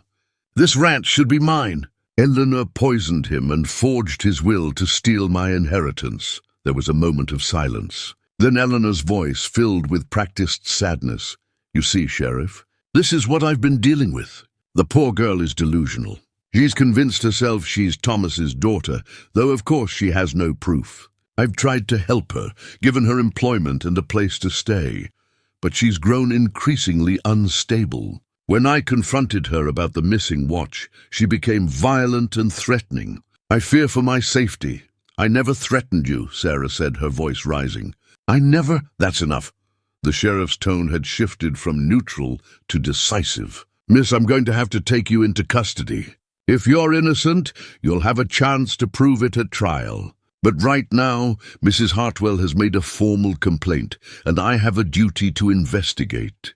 Caleb stepped into the doorway of the study. All three occupants turned to look at him, Eleanor with barely concealed triumph, the sheriff with irritation, and Sarah with desperate hope. "Sheriff," Caleb said quietly, "before you take her anywhere, there's something you should know." "Mr. Stone," Eleanor said sharply, "this doesn't concern you. Leave immediately." "Can't do that, ma'am. See, I've got information relevant to this case. Information the sheriff needs to hear before he makes any arrests." The sheriff was a stocky man, in his 40s, named Patterson. He'd held his position for 5 years, largely because Eleanor and other wealthy landowners supported him. But he wasn't entirely corrupt, just cautious about crossing people with power. He looked at Caleb with wary interest. "What information?" "Sarah Hartwell, yes, Hartwell, that's her legal name, is Thomas Hartwell's daughter from his first marriage. She came west at her father's invitation 2 days before he died. Eleanor knew about her, knew Thomas had changed his will to leave the ranch to Sarah and poisoned Thomas to prevent that will from taking effect." Eleanor laughed, but it sounded forced. "This is ridiculous." "Sheriff, Mr. Stone has no proof of any of this. He's simply repeating the same delusions Sarah has been spreading." "I have proof," Caleb said. "Thomas Hartwell's original will, properly witnessed and notarized, naming Sarah as his primary heir. Letters between Thomas and Sarah documenting their relationship. A photograph of them together when Sarah was a child. "And I know where to find the poison Eleanor used to kill him." The sheriff's expression had changed from irritation to careful attention. "Those are serious allegations, Stone. You better be sure about this." "I'm sure. And I'm not the only one who knows. Mr. Brennan, the lawyer, has copies of the will. Doc Hayes can testify about the suspicious nature of Thomas's death. And Mr. Culver, the rancher who was courting Eleanor, heard her admit last night that she plans to have Sarah killed." "That's a lie," Eleanor said, but her voice had lost some of its confidence. "Culver and I had a disagreement. He's a jilted suitor making up stories." "Then let's ask him," Caleb said. "Let's bring everyone together and see who's telling the truth. Unless you're afraid of what they'll say." The sheriff looked between them, clearly trying to decide how to proceed. On one hand, he had Eleanor Hartwell, a wealthy widow who helped fund his campaigns. On the other, he had specific allegations of murder and fraud that, if true, would be the biggest case of his career. "All right," he said finally. "Here's what's going to happen. Miss Sarah, you're coming with me, but you're not under arrest yet. You're being held for questioning. Mrs. Hartwell, you're going to stay right here and not go anywhere until I've had a chance to investigate these claims. Mr. Stone, you're going to take me to this evidence you say you have. If it's real and it's legitimate, we'll proceed accordingly. If you're lying to protect a thief, you'll be arrested yourself." "Understood." "Understood," Caleb said. "Sheriff, you can't seriously be considering—" Eleanor began. "Ma'am, I'm considering everything, which is what I'm supposed to do. If this girl really did steal from you, she'll face justice. But if there's even a chance that what Mr. Stone is saying is true, I need to look into it. That's my job." Eleanor's face went pale, then flushed with rage, but she said nothing more, just stood there gripping her cane so hard Caleb thought it might snap. As the sheriff led Sarah out, she caught Caleb's eye. He gave her a slight nod. "Trust me." She nodded back, her chin high despite her fear. "Mr. Stone," the sheriff said, "show me this evidence." Caleb led him out of the house, aware of Dutch and the other ranch hands, watching from various positions around the property. Word would spread quickly that the sheriff was investigating Eleanor. Some would be pleased. Others would be afraid for their jobs. They rode to the Northline shack, the sheriff following in watchful silence. When they arrived, Caleb dismounted and led the way inside to the stone fireplace. He worked the loose stone free and pulled out the metal box. Thomas Hartwell hid this here. It contains everything: his will, letters, photographs. Everything that proves Sarah is his daughter and his rightful heir. The sheriff took the box and opened it carefully. He spent a long time examining the contents, reading the will, studying the photograph, going through the letters. When he finally looked up, his expression was grim. "This is real," he said quietly. "This is Thomas Hartwell's handwriting. I've seen it enough times on legal documents to know. And this will is properly executed and witnessed. Eleanor destroyed the copy filed with the county, probably bribed the clerk to claim it was never recorded. She presented a different will, one that left everything to her, forged or coerced. Thomas was dying when it was supposedly signed. Eleanor could have forced him or simply created it after his death and backdated it." The sheriff was quiet for a moment, thinking. Then he said, "You mentioned poison. Where is it?" "In Eleanor's private chambers. A blue glass bottle hidden in a wooden box in her writing desk." "You searched her rooms?" "I did. And before you ask if that makes the evidence inadmissible, remember that we're in territorial court, not federal. Rules are different here, and sometimes you have to break small rules to expose big crimes." Patterson almost smiled. "You sound like someone who's thought about this." "I've had time to think. 3 weeks of watching that woman torture an innocent girl tends to focus the mind." "All right, here's what we're going to do. We're going to ride back, and I'm going to search Eleanor's rooms with her present. If I find that poison, she's under arrest. If I don't, then we move to the next step, getting a proper investigation launched through the territorial governor's office." "And Sarah?" Sarah stays in protective custody until this is resolved, but not in a cell. I'll arrange for her to stay with my wife. Eleanor won't be able to get to her there. Relief flooded through Caleb. Thank you, Sheriff. Don't thank me yet. This isn't over.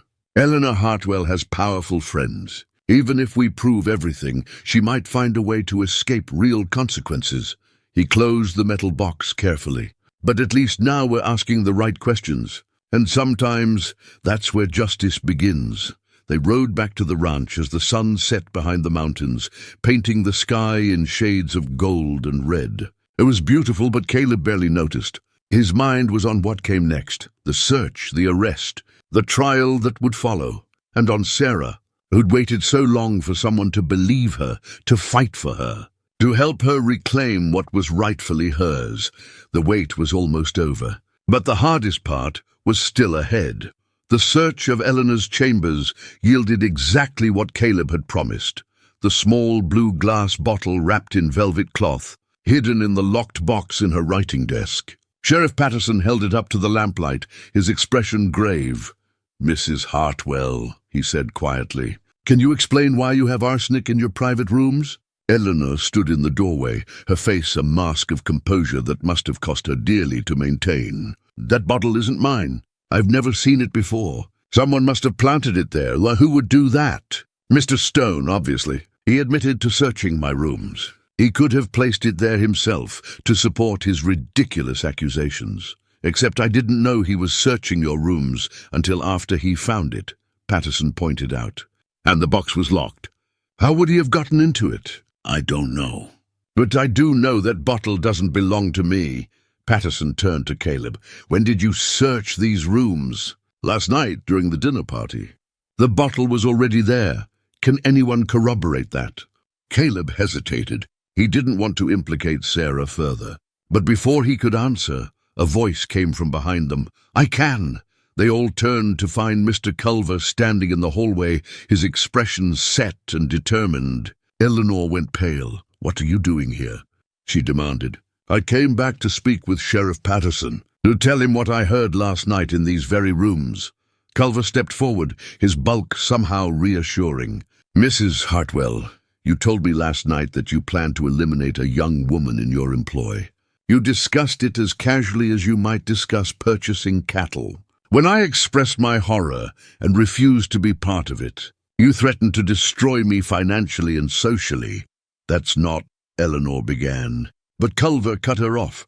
"I'm a wealthy man, Mrs. Hartwell, wealthy enough that your threats don't frighten me.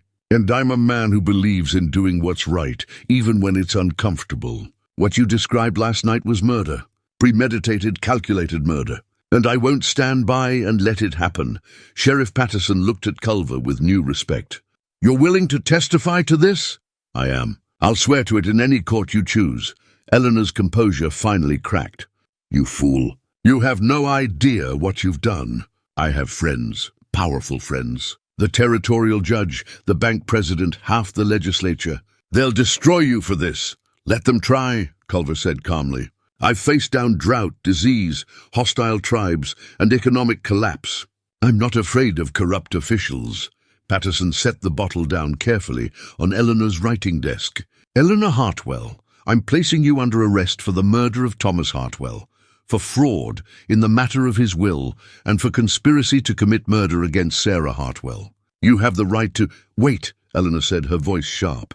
"You're making a terrible mistake.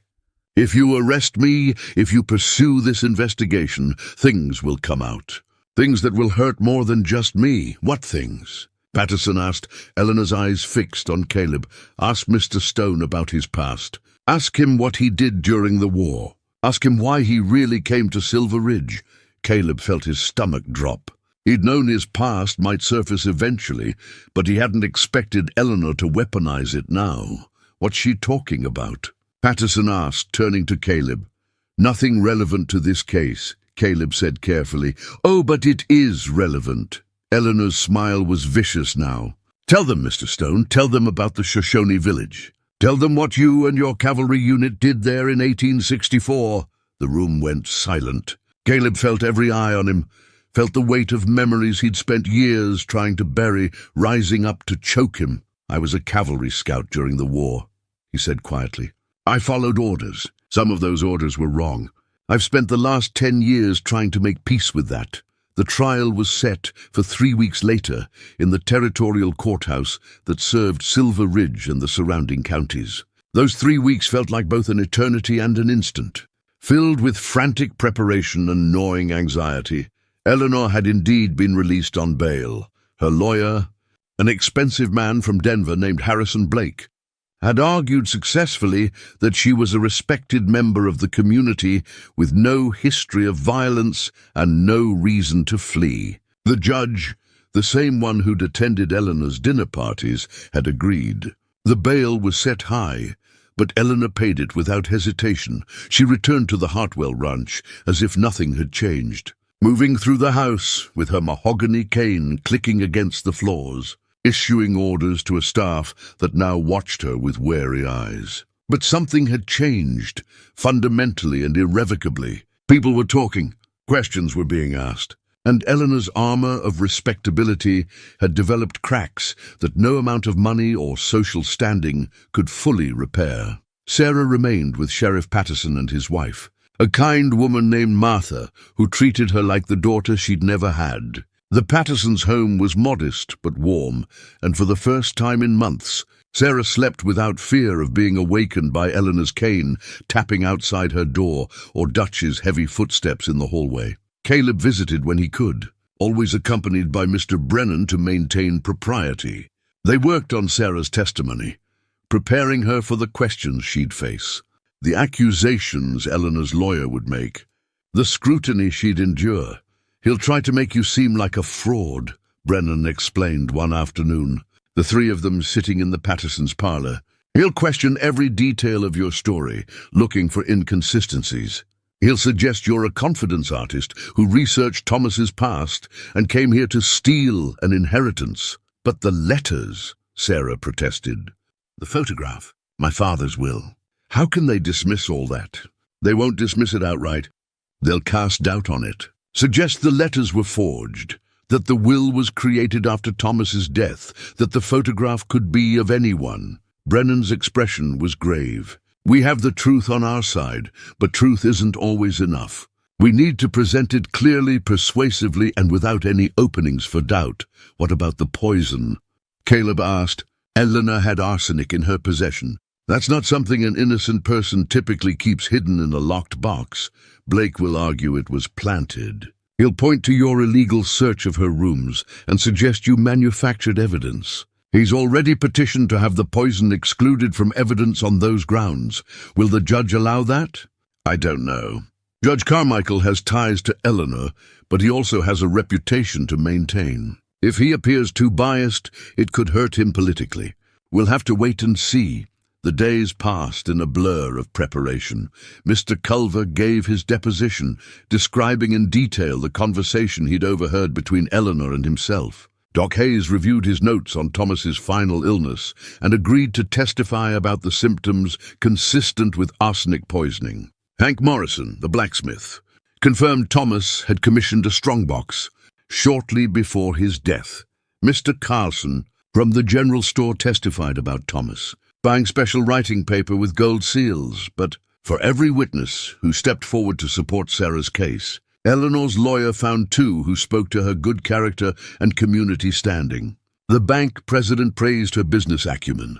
The president of the Ladies' Aid Society described her charitable work. A dozen ranch hands and business associates testified that she'd run the Hartwell estate efficiently and fairly after Thomas's death. It was a battle of narratives, and Eleanor had spent years building hers. Sarah was starting from nothing, asking people to believe that the widow they'd all known and respected was actually a murderer and a fraud. A week before the trial, Caleb received an unexpected visitor at the ranch. He'd been working near the barn when a well-dressed stranger approached on horseback, a man in his 30s with an Eastern manner and expensive clothes. "Mr. Stone?" the man called. "I'm looking for Caleb Stone." "That's me," the man dismounted and extended his hand. "James Mitchell. I'm a reporter for the Denver Post. I've been following the Hartwell case, and I'd like to ask you some questions." Caleb shook his hand warily. Not sure I have much to say to reporters.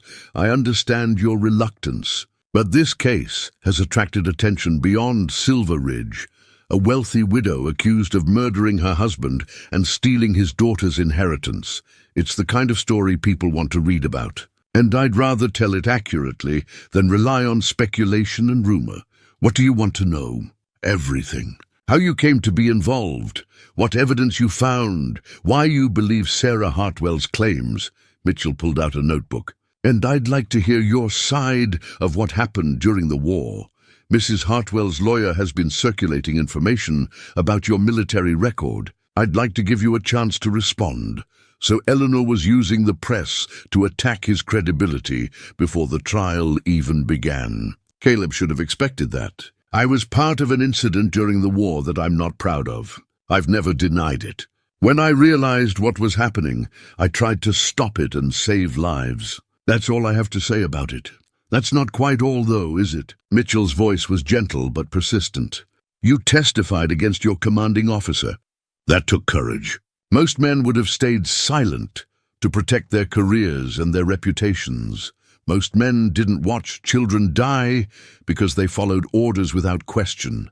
Mitchell wrote quickly in his notebook. And now you're standing up for Sarah Hartwell, even though it's cost you your position and potentially your safety. Some might see a pattern there, a man trying to redeem past failures by fighting for justice now. I'm not looking for redemption, Caleb said flatly. I'm looking to help a young woman who's been victimized by someone with power and money. That's all? Fair enough. Mitchell closed his notebook. For what it's worth, I believe Sarah's story. I've done my research, talked to people who knew Thomas Hartwell, looked at the timeline of events. Everything points to Eleanor being guilty, but belief and proof are different things. The question is whether the jury will see what I see. What do you think our chances are?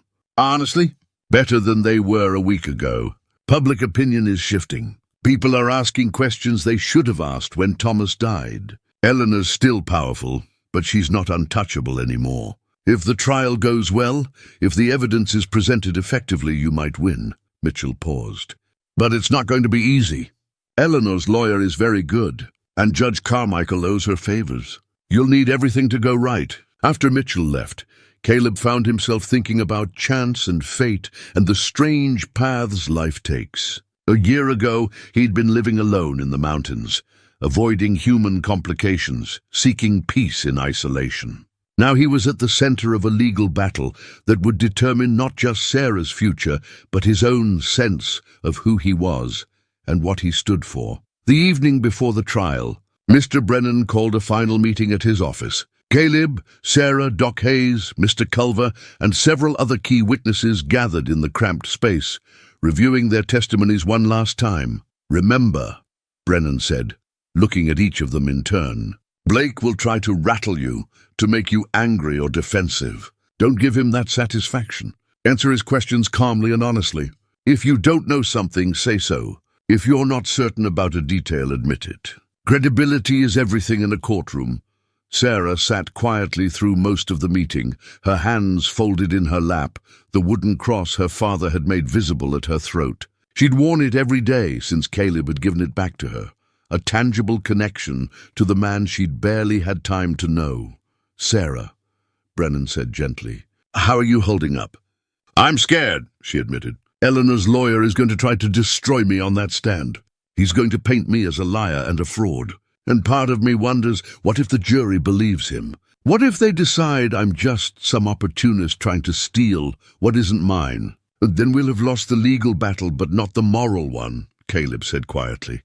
Because we'll know the truth, and so will you. That's not much comfort. No, he agreed. But sometimes it's all we have. I've learned that the hard way. After the others left, Caleb walked Sarah back to the Pattersons' house. The night was cool and clear, with stars scattered across the sky like silver coins. They walked in comfortable silence for most of the way, but as they neared the house, Sarah stopped and turned to face him. Whatever happens tomorrow, she said, I want you to know how grateful I am. You didn't have to help me. You could have stayed out of it, minded your own business, kept your head down. But you didn't. You stood up for me when no one else would. That means more than I can express. Your father was a good man. He deserved better than what Eleanor gave him, and you deserved better than being treated like you were nothing." Caleb met her eyes. "I've done things I'm ashamed of, Sarah, things I can't undo or make right.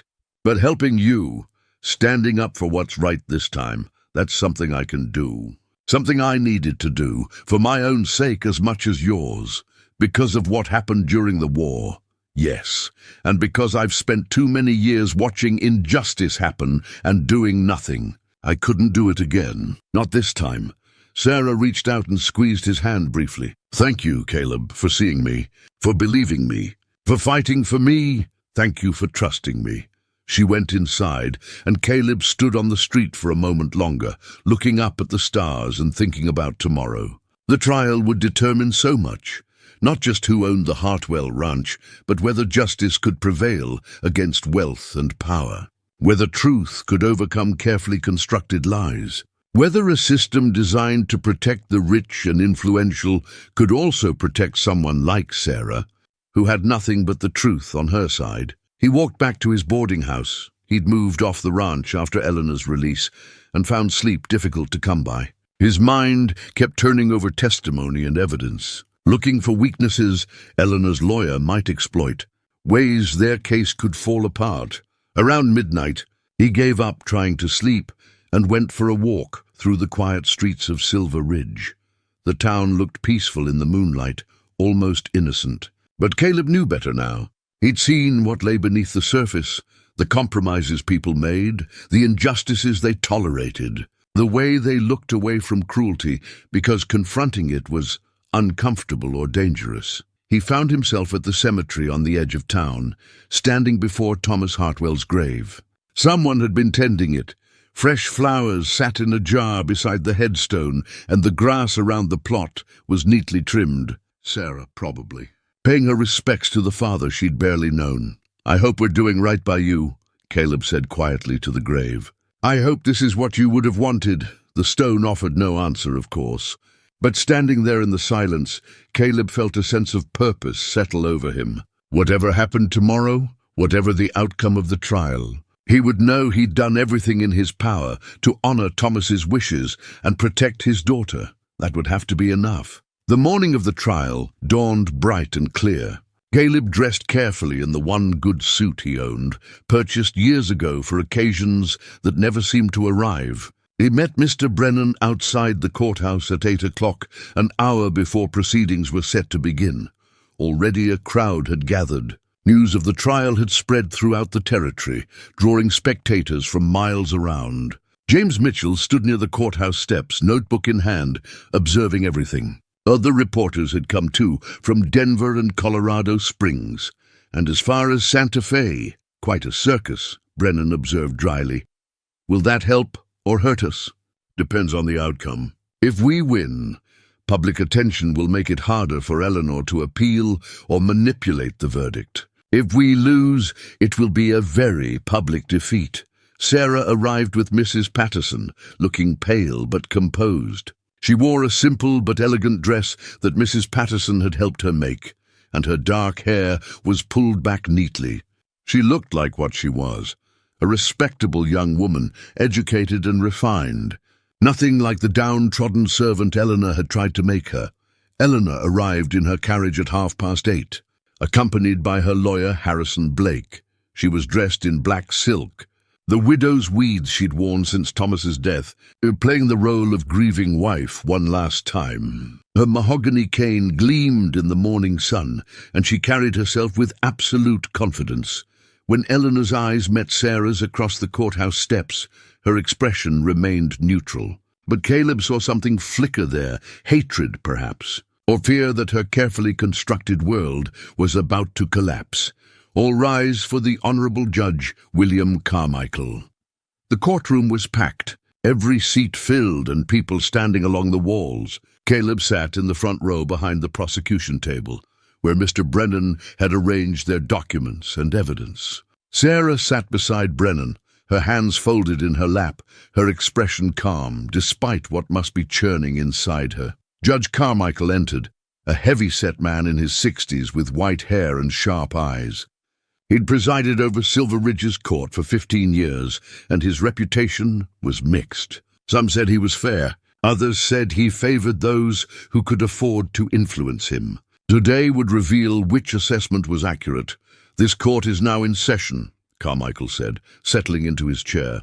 We are here to consider criminal charges against Mrs. Eleanor Hartwell, murder in the first degree of her late husband, Thomas Hartwell, fraud in the matter of his will and estate, and conspiracy to commit murder against Miss Sarah Hartwell. How does the defendant plead? Harrison Blake stood, smooth and confident. Not guilty on all counts, Your Honor. Very well, Mr. Brennan, you may present your opening statement. Brennan rose, and Caleb noticed his hands were steady despite the pressure. The old lawyer looked at the jury.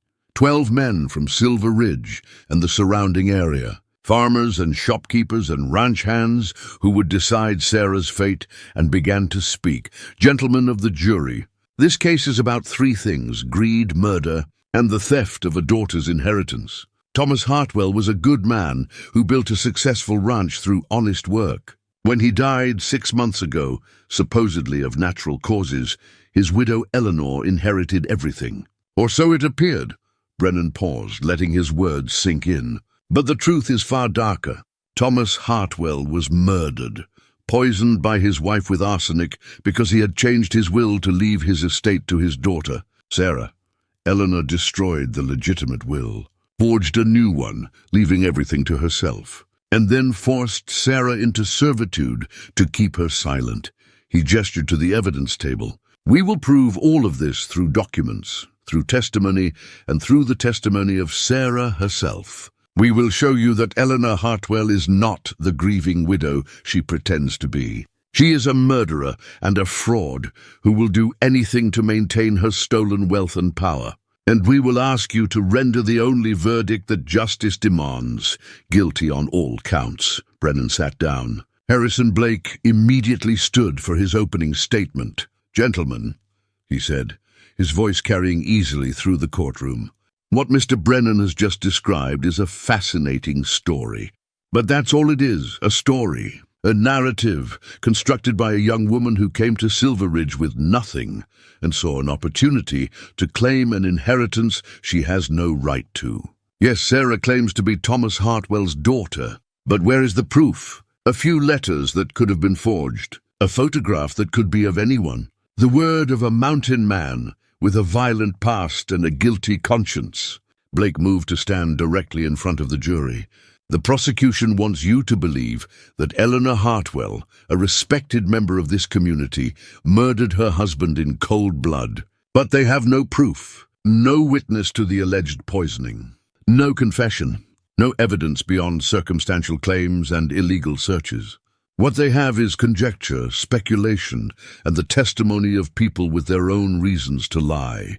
He returned to his table. We will show you that Eleanor Hartwell is innocent, that Thomas died of natural causes, attended by his doctor, that his will was legitimate and properly executed, that Sarah is an opportunist who saw a chance to steal a fortune and took it. And we will ask you to see through this elaborate fraud and render the only just verdict, not guilty. Both sides had drawn their battle lines. Now came the hard part, proving their cases through testimony and evidence, fighting for every point, every concession, every moment of doubt or certainty in the jury's minds. Mr. Brennan, Judge Carmichael said, "Call your first witness." The prosecution calls Miss Sarah Hartwell to the stand. Sarah stood, smoothed her dress, and walked to the witness stand with her head high. She was sworn in, her voice steady as she promised to tell the truth. And then she sat and faced the courtroom full of strangers who would judge whether she was a victim or a fraud.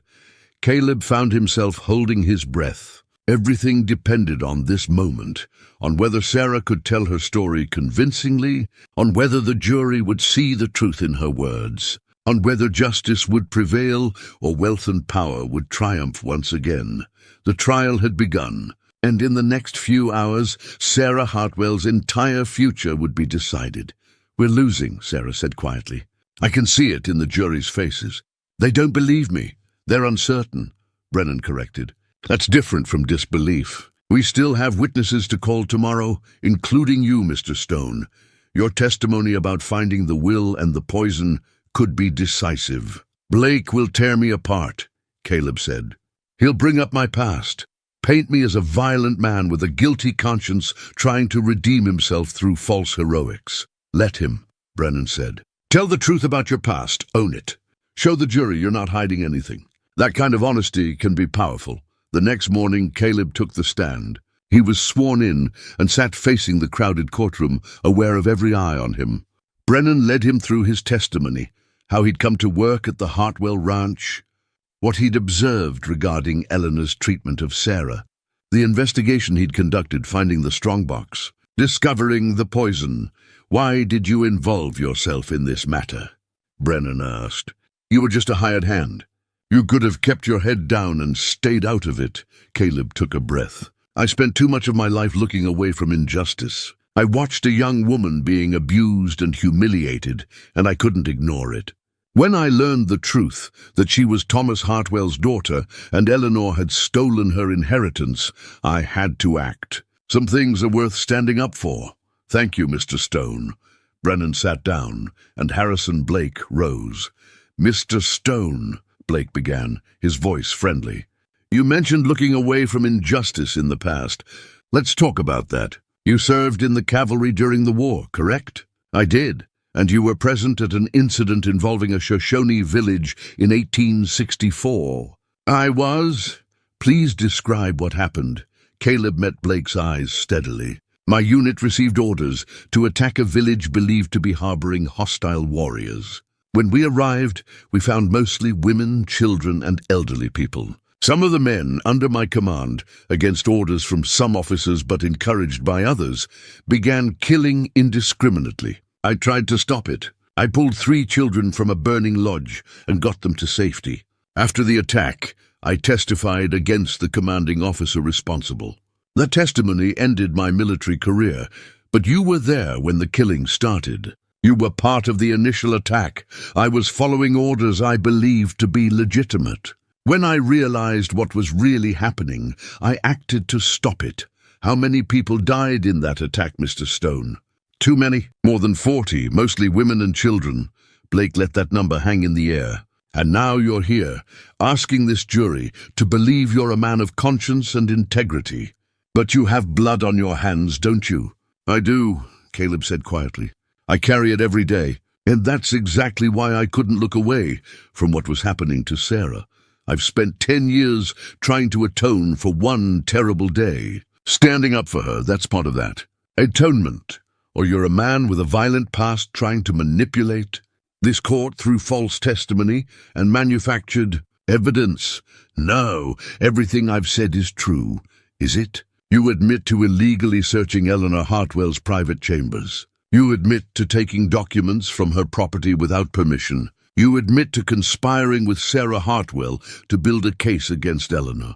Why should this jury believe anything you say? Because I have no reason to lie. I'm not asking for money or property or recognition. I'm asking for justice for a young woman who deserves it and for a good man who was murdered by his wife. Blake smiled. Or you're asking this court to believe an elaborate fantasy created by a fraud and supported by a man desperate to ease his guilty conscience. Believe what you want, Caleb said. But the evidence is real. The will is real. The poison is real. And Sarah Hartwell is Thomas Hartwell's daughter.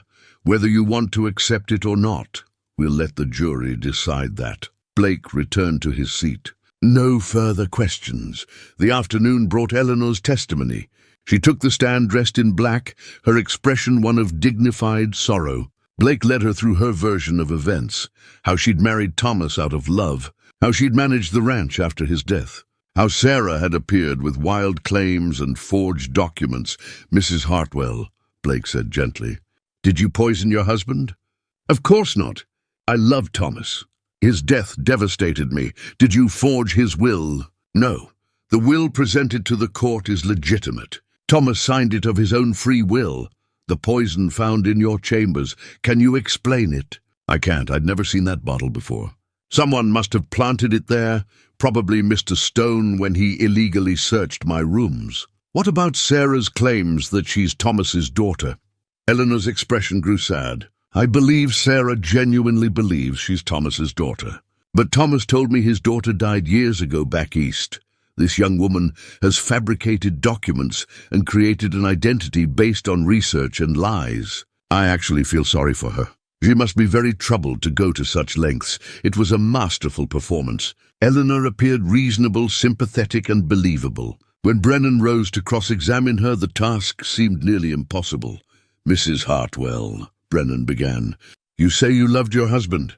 Did you know he'd changed his will to leave his estate to Sarah? He never changed his will. The will I presented is the only legitimate one. Mr. Culver testified that he overheard you discussing plans to eliminate Sarah. How do you explain that?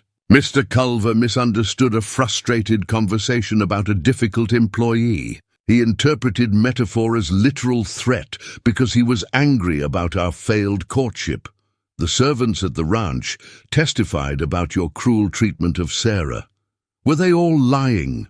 They misinterpreted firm management as cruelty. I ran a household the way any woman of my station would.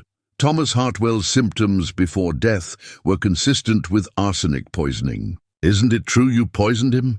No, Thomas died of natural causes. The doctor was there. He saw everything. Brennan tried for another hour to break through Eleanor's carefully constructed defenses, but she had an answer for everything. She was too practiced, too prepared. By the time she left the stand, Caleb could see doubt in the jury's faces again. The final day of the trial brought closing arguments. Brennan spoke passionately about justice and truth, about a daughter's right to her inheritance, about the pattern of evidence that pointed to Eleanor's guilt. Blake countered with reasonable doubt, with questions about Sarah's identity, with alternative explanations for every piece of evidence. Judge Carmichael instructed the jury on the law, on the burden of proof, on how to evaluate testimony and evidence. Then the 12 men filed out to deliberate. The wait was excruciating. Hours passed. Caleb sat with Sarah and Mr. Brennan in a small room adjacent to the courthouse, saying little, each lost in their own thoughts. Sarah fingered the wooden cross at her throat, her lips moving in silent prayer. Brennan reviewed his notes compulsively, as if he might find some argument he'd missed, some point that could tip the scales. Finally, after nearly 5 hours, word came. The jury had reached a verdict. They filed back into the courtroom, their faces carefully neutral. Caleb tried to read something in their expressions, but found nothing. Sarah sat beside him, her hand gripping his so tightly he could feel her pulse racing. Has the jury reached a verdict? Judge Carmichael asked. The foreman, a middle-aged farmer named Henderson, stood. We have, Your Honor. What say you? Henderson looked at Eleanor, then at Sarah. The moment stretched out, endless and terrible. Then he spoke. On the charge of murder in the first degree, we find the defendant, Eleanor Hartwell, guilty. The courtroom erupted. Sarah gasped, her free hand flying to her mouth. Eleanor went white, then red, her composure finally shattering completely. Blake was on his feet immediately, objecting, demanding a new trial. Order. Carmichael's gavel cracked down. I will have order in this court. On the charge of fraud, Henderson continued when the room quieted, we find the defendant guilty. On the charge of conspiracy to commit murder, we find the defendant guilty. Sarah was crying now, silent tears streaming down her face. Caleb found his own eyes wet and didn't care who saw. Eleanor Hartwell, Judge Carmichael said, his voice heavy with the weight of what came next. You have been found guilty on all charges by a jury of your peers. I hereby sentence you to life imprisonment in the territorial prison. You will be taken into custody immediately and transported under guard. May God have mercy on your soul. Eleanor stood, and for a moment Caleb thought she might collapse. But she gathered herself one final time, drew herself up to her full height, and spoke clearly enough for everyone to hear. This isn't over. I have friends, connections, resources. I will appeal. I will fight this. And when I'm free, and I will be free, every person who testified against me will regret it. Take her away, Carmichael said wearily. As the deputies led Eleanor from the courtroom, She looked back once at Sarah. The hatred in her eyes was pure and undiluted. But there was something else there too, defeat. The knowledge that her careful plans had crumbled, that her power had been stripped away, that she'd lost everything she'd fought so ruthlessly to keep. Outside the courthouse, a crowd had gathered. News of the verdict spread quickly, and the reaction was mixed, some cheering, others muttering darkly about the conviction. But most people simply looked relieved that the ordeal was over. James Mitchell approached Caleb with his notebook. "Mr. Stone, do you have a statement for the press?" "Justice was served today," Caleb said simply. "A good man's wishes were honored, and his daughter reclaimed what was rightfully hers. That's all that matters. What will you do now?" Caleb looked at Sarah, who stood surrounded by well-wishers. "I expect I'll help Miss Hartwell get settled on her ranch. Beyond that," he shrugged, "I haven't thought that far ahead. One more question. Do you feel redeemed now, after what happened during the war?" Caleb considered that. Redemption isn't something you achieve in a single moment. It's something you work toward every day, through every choice you make. Today was one choice. Tomorrow there'll be another. That's how it works. He walked away before Mitchell could ask anything else, moving through the crowd towards Sarah. She saw him coming and smiled through her tears. "We won," she said. "Caleb, we actually won." "You won," he corrected gently. "You stood up, told your truth, and the jury believed you. I couldn't have done it without you. Maybe, but you did it. That's what matters." Mr. Brennan joined them, looking exhausted but satisfied. "Miss Hartwell, we need to discuss the estate transfer. There are legal procedures to follow, documents to file, but the Hartwell ranch is yours now. Your father's will has been validated by this verdict." Sarah nodded, still dazed. "I understand. Thank you, Mr. Brennan, for everything." As the sun set over Silver Ridge, casting long shadows across the courthouse square, Caleb felt something shift inside him. Not redemption exactly, not peace, but perhaps the beginning of both. He'd stood up when it mattered. He'd fought for justice against wealth and power, and he'd won. It wasn't everything, but it was enough. For now it was enough. 3 months passed. Autumn settled over the territory in shades of gold and red, and the first snows dusted the high peaks where Caleb had once lived in isolation. But he wasn't in the mountains now. He was at the Hartwell Ranch, helping Sarah transform it from the place of pain it had been into something that honored her father's memory. The changes were both practical and symbolic. Sarah had kept Rosa and Mrs. Chen on staff, giving them raises and treating them with the respect Eleanor never had. She'd let Dutch and several other hands go, replacing them with workers who understood that fairness and decency mattered more than fear. She'd opened the ranch books to public audit, showing that she had nothing to hide. And she'd established a fund to help other women in difficult situations, a living memorial to the months she'd spent as Eleanor's prisoner. The mahogany cane that had been Eleanor's, symbol of power, sat in a corner of the barn now, gathering dust. Sarah had considered burning it, but decided instead to let it fade into irrelevance. Some things deserved to be forgotten rather than destroyed. On a clear October morning, Caleb found Sarah at her father's grave. She'd been coming here often, sometimes talking to Thomas about her decisions, sometimes just sitting in silence. Today, she was kneeling beside the headstone, placing fresh flowers in the jar she kept there.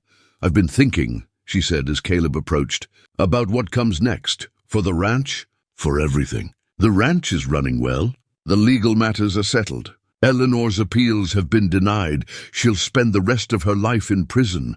I've done everything I set out to do." She stood, brushing dirt from her skirt. "So, now I'm wondering what I'm supposed to do with the rest of my life." Caleb leaned against the fence surrounding the small cemetery plot. "Your father built something good here. You could keep building on it. Make it even better, I know. And I will." But she paused, searching for words. "I spent so long fighting just to survive, just to reclaim what was mine, that I didn't think much about what would come after. Now that I have it, now that I've won, I feel a bit lost. That's natural. You've been focused on one goal for months. Now you need to find new ones." Sarah smiled slightly. "You sound like you're speaking from experience." "Maybe I am. I spent 10 years in the mountains, telling myself I was seeking peace. But really I was just hiding. It wasn't until I had something to fight for, someone to fight for, that I felt like I was actually living again. And now, what will you do? It was the question Caleb had been asking himself for weeks. His work at the ranch was essentially complete. Sarah had offered him the foreman position permanently, with good pay and a place to stay. It was more stability than he'd had in years. But something in him still felt restless, unfinished. I don't know yet, he admitted. Part of me wants to go back to the mountains.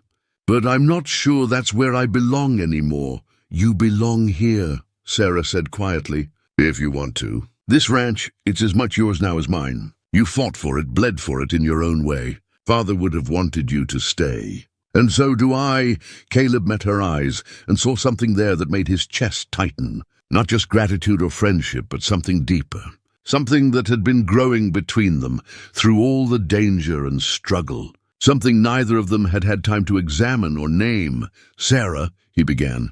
I know what you're going to say, she interrupted gently. That you're too old for me, or too damaged, or that it wouldn't be proper.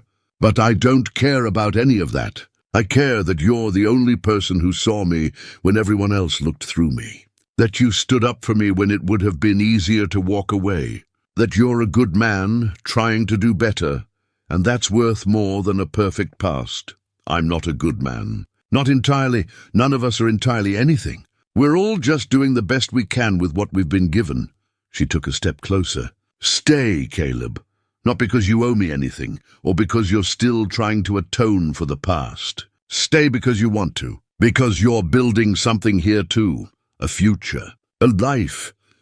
Caleb looked past her at the ranch, the house his friend Thomas had built, the land that stretched to the mountains, the life that was taking shape here. Then he looked back at Sarah, at this remarkable young woman who'd endured so much and come through it with her strength intact. I'll stay, he said.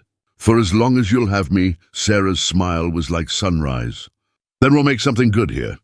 Something my father would be proud of. They walked back to the ranch house together, talking about plans for the winter, about improvements they wanted to make, about the life they were building. Around them, the land lay peaceful in the autumn light, free at last from the shadow Eleanor had cast over it.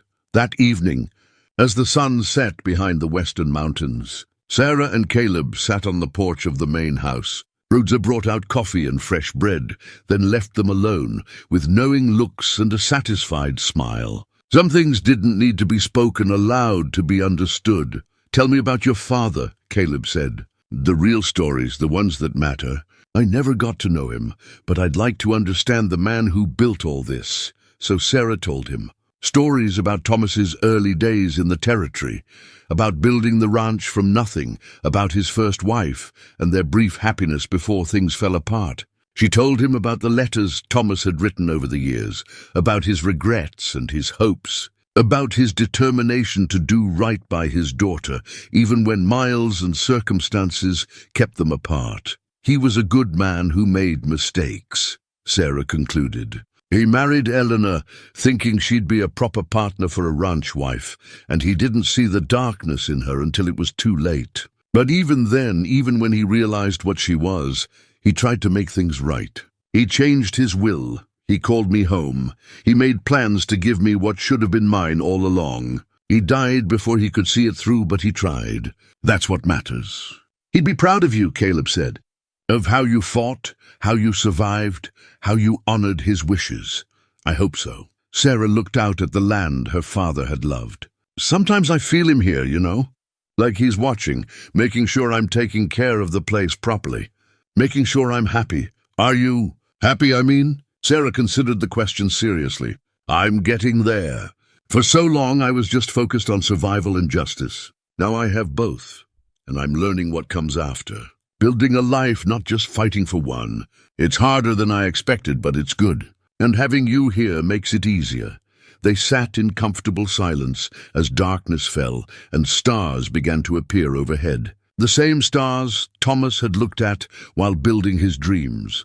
The same stars that had witnessed both the cruelty of Eleanor's reign and the justice that had finally ended it. In the distance, a coyote called. Caleb had heard that sound countless times in the mountains, had found it lonely and haunting. But here, sitting beside Sarah with the warm glow of lamplight behind them and the promise of tomorrow ahead, the sound seemed different. Not lonely, but free, wild and alive and full of possibility. "You know what Father used to say?" Sarah asked, breaking the silence. "He said the West was a place for second chances, for people who'd made mistakes elsewhere and wanted to start fresh. He believed everyone deserved that opportunity to be judged by what they do now, not what they did before. Wise man, he was. And he was right. You proved that. You came here carrying guilt from the war, trying to hide from your past.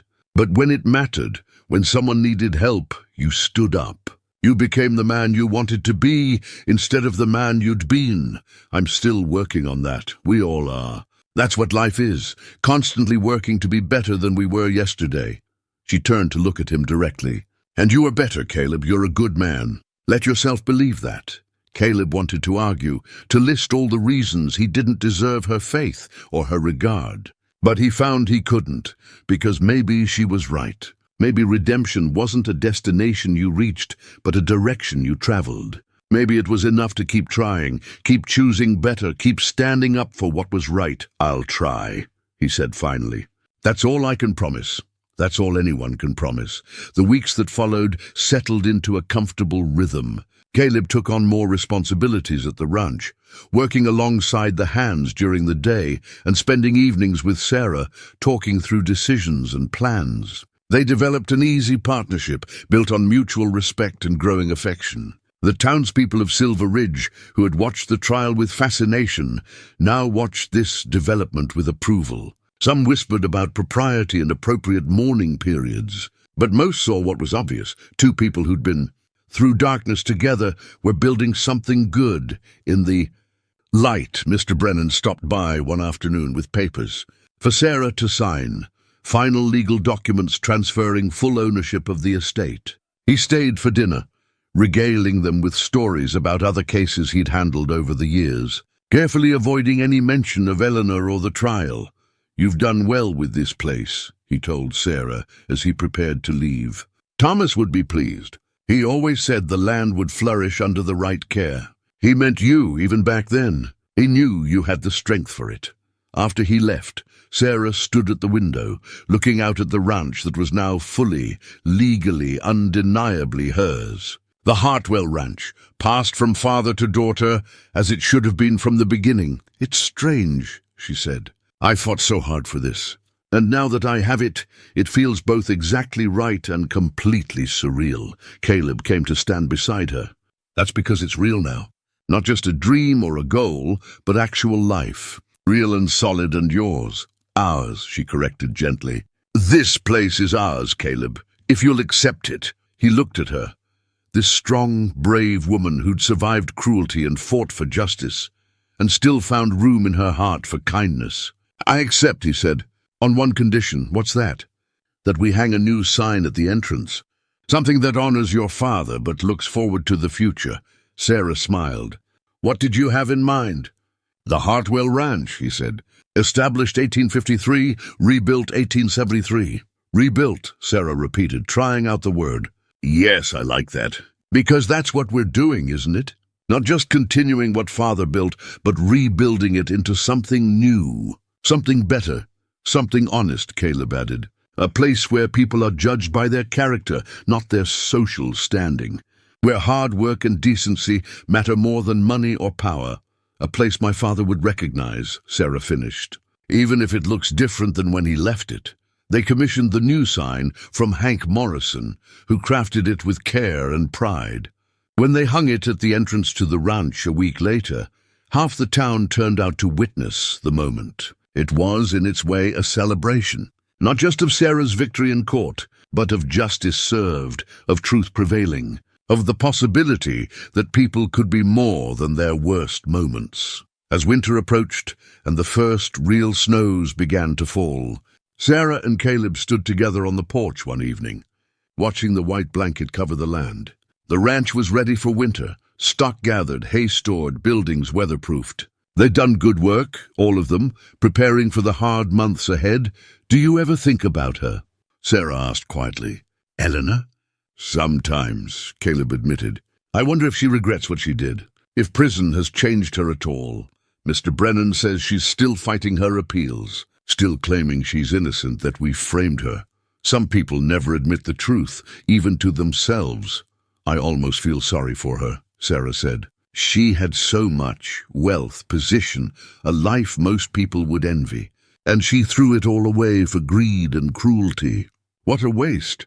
The waste was Thomas's death. Eleanor's imprisonment is justice, I know, but I can't help thinking about all the years she'll spend in that cell, knowing she destroyed her own life. Sarah shook her head. I don't want to end up like that, so focused on winning, on having, on controlling, that I forget what actually matters. You won't, Caleb said with certainty. You're nothing like her. You fought for what was yours by right, not to steal what belonged to someone else. There's a difference. They stood in silence for a while, watching the snowfall. Then Sarah spoke again, her voice soft but determined. I want to make this ranch a place of healing, not just for me, but for others. People who've been hurt, who need a fresh start, who deserve a second chance, like Father believed in, like you needed when you came down from the mountains. That's a good dream. Will you help me make it real?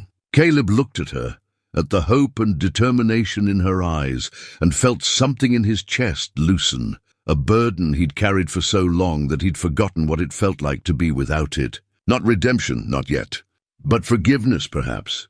Of himself, of his past, of all the things he couldn't change. Yes, he said. I'll help you. For as long as you want me here. Sarah took his hand, her fingers cold from the winter air, but her grip warm and sure. Then we'll build something together, something good and lasting, something worthy of my father's memory. They stood together on the porch as darkness fell and snow continued to blanket the land. Behind them, the ranch house glowed with lamplight and warmth. Ahead of them, the future stretched out uncertain but full of possibility. In the mountains, Caleb had sought peace and found only isolation. Here, standing beside Sarah, with the weight of the past slowly lifting from his shoulders, he was beginning to understand that peace wasn't something you found in solitude. It was something you built with others, through shared struggle and mutual respect, and the daily choice to stand for what was right. The West was indeed a place for second chances. Thomas Hartwell had believed that, and he'd been right. Caleb had come here carrying the weight of old sins, and through helping Sarah reclaim her inheritance, he'd begun to find a way forward. Not forgetting the past, but no longer letting it define every step. As stars emerged between the falling snow, Caleb thought about Thomas Hartwell lying beneath his headstone on the hill, about the good man whose death had started all this. He hoped Thomas could see them now, see his daughter strong and free, see the ranch continuing in hands that would honor it. And he hoped Thomas would approve of the mountain man who'd stayed to help, who'd found in this fight something he'd been seeking for 10 years without knowing it. Not redemption or forgiveness from others, but the chance to be part of something bigger than his own guilt and regret. A life lived in service to justice and truth and simple human decency. It was enough. More than enough. It was everything.